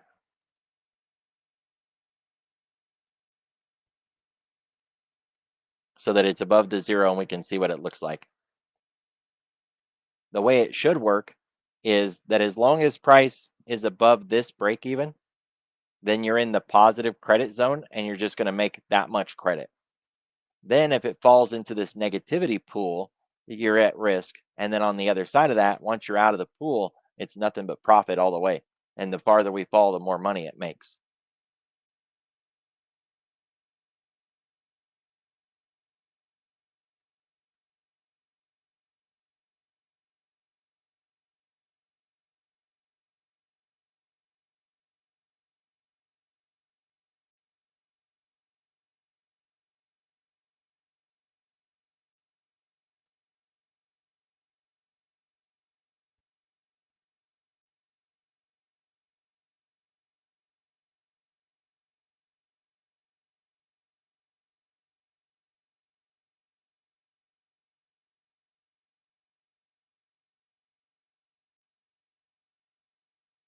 No, my morning went to hell right around 8:45 and I didn't make it back until when you guys started seeing me post again in the chat. I uh I got students to deal with, so when everything goes sideways, I don't get anything done. That's one of the reasons that I get all my trading done in the pre-market so that if I don't make it back to trade in the daytime, we still put food on the table and get the mortgage covered. Otherwise, we'd starve.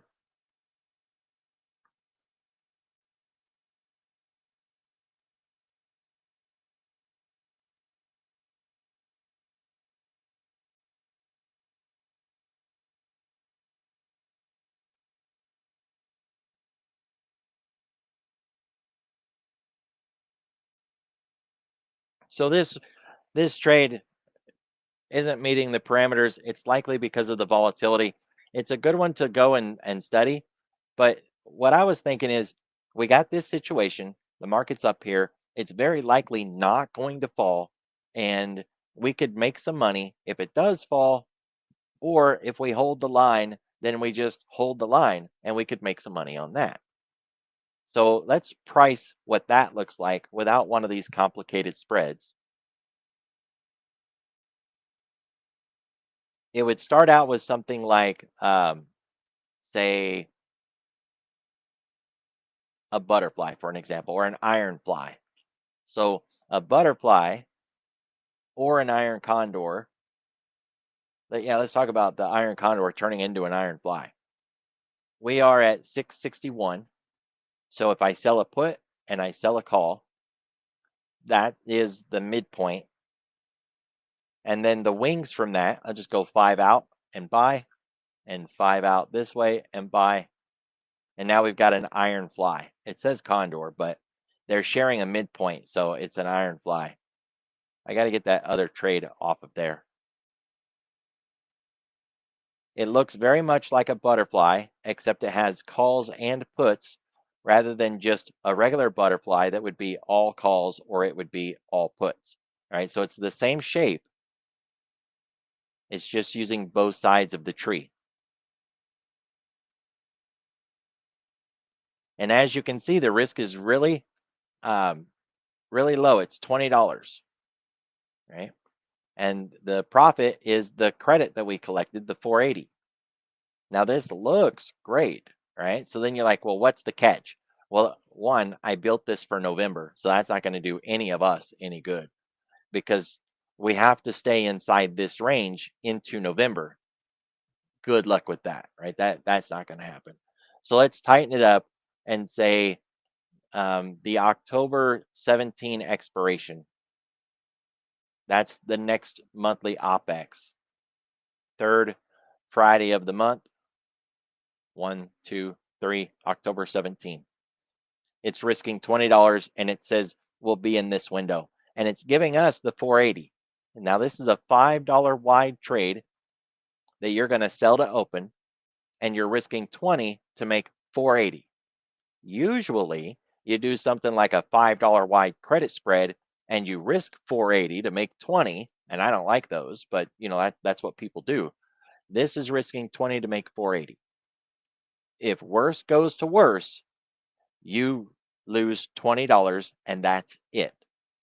But here's the cool part, it's built with puts and calls, and both of those trades are credit spreads. So if the market runs, you can roll the call spread up and make more money because the call spread is going to monetize. If the market falls, you can roll the puts down and make more money because the puts are going to monetize. Whatever side we break, that side's going to lose. But remember, your max loss is only $20. So let's rebuild this trade where each one is individually positioned. Here's the call side. Sell the 61, buy the 66. We'll send that over to the analyzer. And then we come back in and we sell the 61 again and we buy the 56 this time.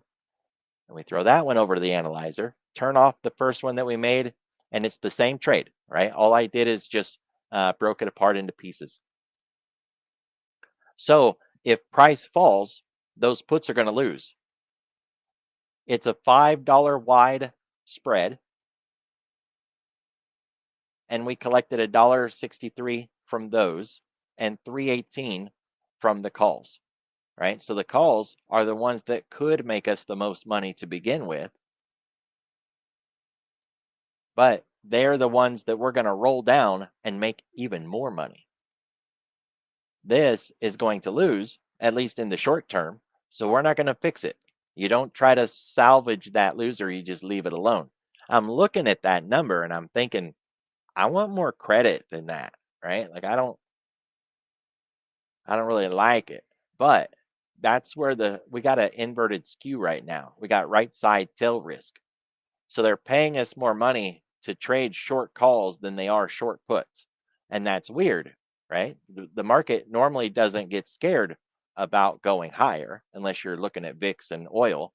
It normally gets scared about a market that's going to go down. So your skew is normally on the puts, but now we got the skew on the calls. We call that right side tail risk. And so the calls are monetized and the puts are not. Well, let's take advantage of that, right? We get $318 in credit for those, and we get 163 in credit for the puts, although I still want a little bit more. And that's your trade. So if we start to fall, the puts are going to begin to lose, but the calls will start making money, and we roll those down, and we'll get more credit in the roll. We'll actually be able to remove risk, is what they say. Because what can this lose? It can lose $182 is how much those calls could lose. $182. If we can roll that down and get, say, another 50 to 60 cents, that'd be pretty good, right? If we get a full dollar, that'd be awesome. Depending on how far the market fell, would depend on how much credit we would get, but we could get more credit for the calls. And then we would still be in the position. It would just be a more scrunched up position, right? And we just leave the puts alone. And the reason that we leave the puts alone is what if it's just a short term pullback like what we had back here and it runs right back up? And if we rolled those puts for a debit and spent money and made it even worse, and then it just turned around anyways and it ran right back up, Well, now we've got our puts way out there somewhere, and we gave away all the potential profit that they could have given us. And now we're being challenged on the call side. And that would be just, then we'd have to roll the calls and spend a debit, and the trade would just begin to go to hell. So when we roll, we want to make sure we're rolling for a credit. And if it's moving in the direction we wanted the trade to go, we'll get that credit. Those calls will get money if we roll them down. If we break to the upside and the calls begin to lose, we'll roll the puts up and we'll get more credit for those.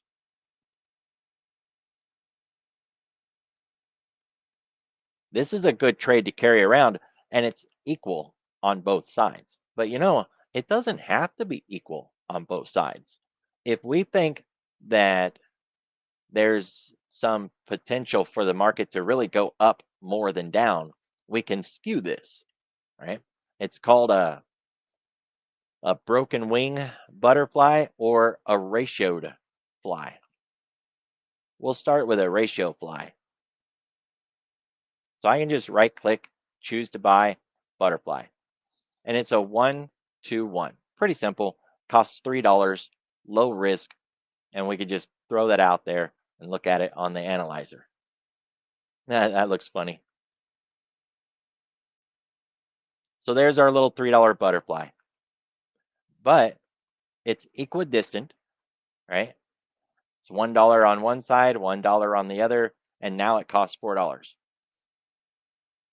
If we break this and we move one leg out just a little bit further, you get something that looks like this. So in this scenario, I should have built it down here. This is where price is. We need price to get above that red line, and anything in this area is profit. No matter how high we go, this thing makes money. Let's move it down a little because where it is at the moment, it will be an automatic loser unless we get a run. And that's $66, so we don't want to spend. So let's move this up to 2, 2. All right, there we go. What am I doing? I went the wrong way. Nobody said anything. Let's go down 4, 4, 4. There we go. There we go. Now the debit is still there, $68. But now look at the situation. So now SPY can go down. It can actually fall down to 660, and let's just call it 50 cents, 660 and a half. But if we go up from here or we stay up, this trade makes money. It doesn't make a lot of money because the sweet spot would be right here, but it doesn't lose money, right? So what this gives us is about $30. Well, what can I do with $30? I could buy a put. You guys get that, right? Like if we go up, this is just going to make 30 bucks. So what? 30 pennies. But what if we go down? Well, this trade's going to lose. And it's risking $69. If we bought a put with this $32, what kind of put could we buy? Oh, shoot. And this is a November trade. I really got to get out of November and bring things in some. That was supposed to be October, right? October 17. Let's tighten that up.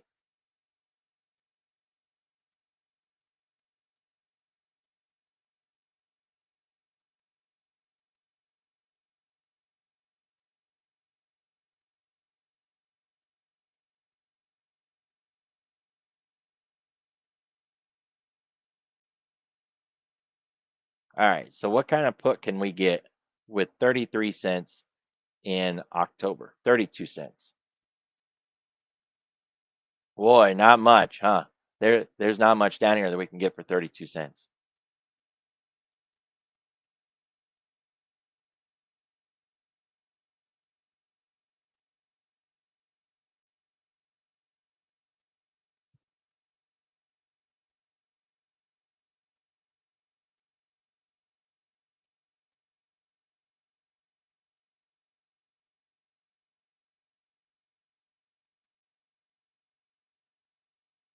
I think we found it. 32 cents. So you could buy this put debit spread. It's only a $1 wide put debit spread, by the way. Um, and that's because we want to work the order on this one. Try to get it for a better price. Work the strikes a little bit.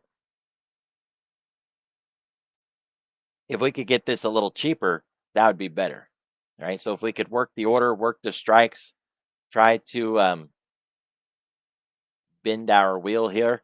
If you move the midpoint a strike higher or a strike lower, shift the whole thing, right? Higher or lower, get that cost down a little bit so that you can get a higher debit here or a higher credit so that you can buy a better spread than what we have here. So that is one trade and it goes to the upside, leaves you exposed on the downside. But of course, you could put another trade on going in the other direction, right? This is the put side and it's looking up, which by the way, let's just stay here on the put side for a minute. I'm going to bring this back into a butterfly position. And now let's kick out the other side. There's your downside. And we didn't even have to go to the other side of the fence, right? Now, this one, you collect all the credit up front. Instead of paying a debit, you just collect the credit. And of course, it has a sweet spot. We don't expect to hit that. And if the market falls like crazy, well, then you get $56. If the market goes to the upside and runs you over, you lose 44.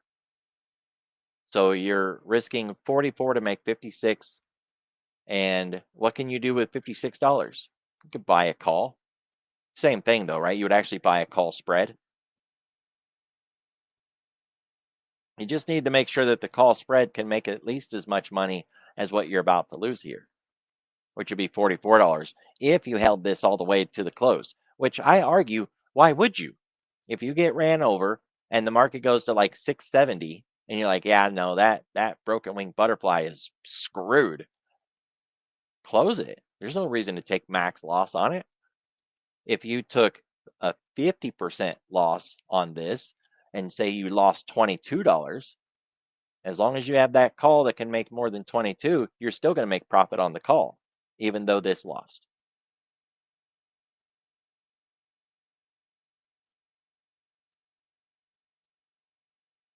I see Mr. Kevin is back.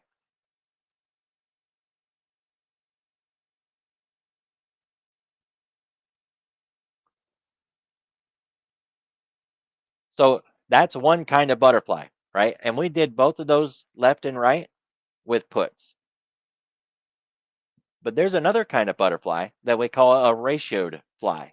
And I'm going to go ahead and use the calls on this one.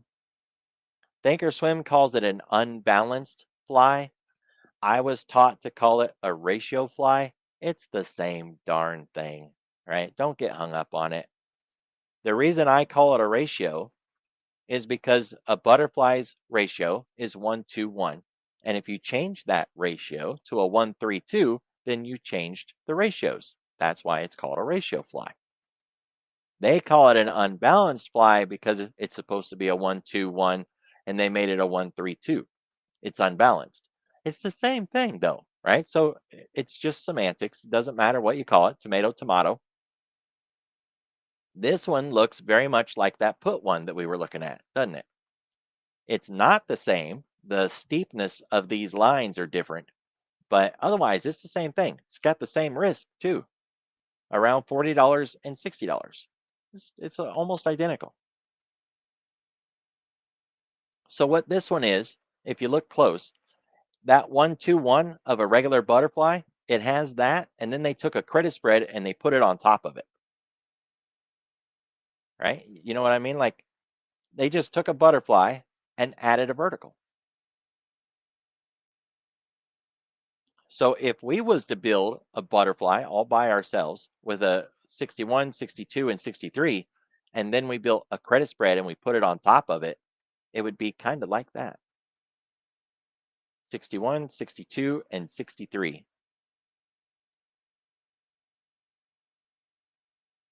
Here's what's neat about this. Throw that into the analyzer and then go build a vertical. I'm going to make it $1 for now, but watch what we do with this. So there's the same trade. Well, pieces of it. I should have went short here, right? That not long, short. There we go. There we go. So it's the same trade, but it's $61 in credit against this $3 here. Let's move it out a little farther. Instead of 62.63, let's go 62.64. Nope, didn't like that. It didn't really give us anything. It just made it loss bigger. A little more profit? No, just more loss, right? So let's move the 2 out to a 3. Now what do we get? There we go. $42. Remember we had $40? It still has $40. $42 here, but 58 now up here. That didn't really seem to tickle either. We can do better.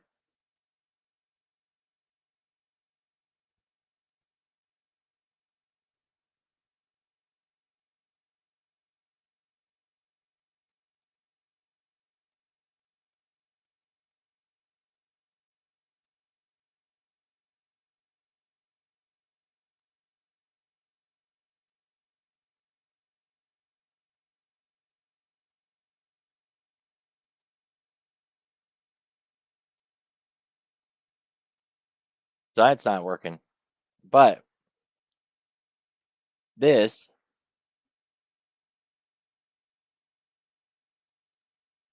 is that trade.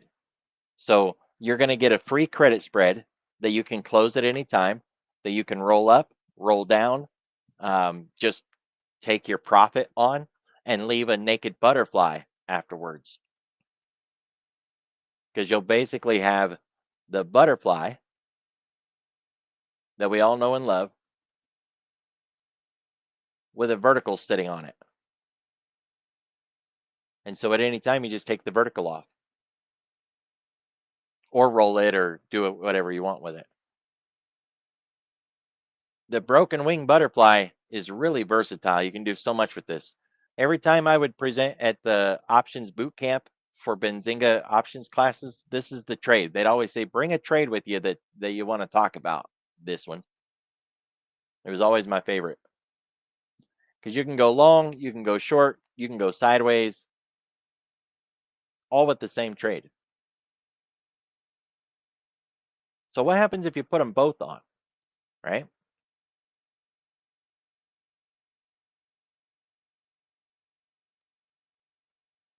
Where'd it go? Those are all calls. I must have got rid of the put side. No. Shouldn't have done that. Anyways, if you put them both on, you get what they got, like bat ears, right? But then you might as well start getting into like diagonals and double calendars. This is just a good way to play the downside with a limited amount of risk. And to me, what I like to do is take that credit and go spend it on a call, preferably a call that you can just buy, not a call spread. But right now, the calls are so expensive, you're not going to buy a call. Like they're just too much money. But you could get one on a shorter time frame, right? Instead of going all the way out to October, you could go into like 2 weeks out, 1 week out, buy a shorter term call. It'd be cheaper.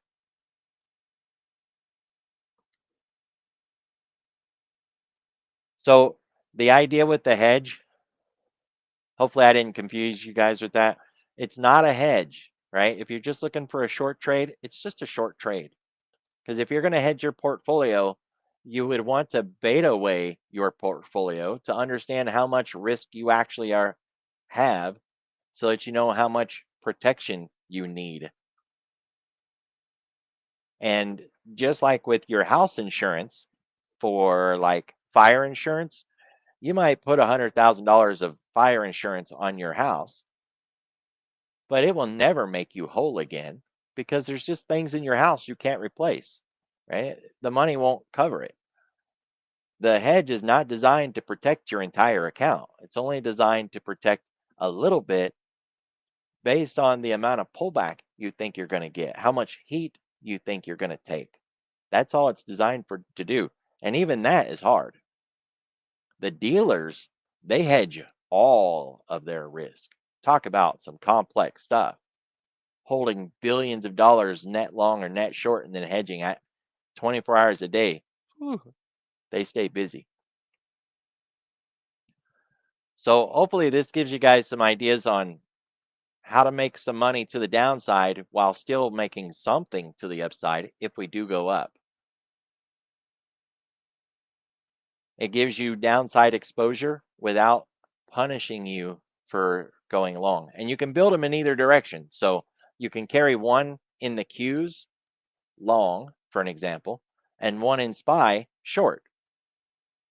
That way, if we go up, the Qs will profit, but the SPY one will lose. The profit from the Qs will pay for the SPY one. And if we go down, the SPY one will win, and the Qs will lose, and then the profit from one will cover that. You know what I mean? That's it for me, guys. Unless you got a question, we'll wrap it up and come back at it next week, Friday, not next week. There's no rest for the wicked.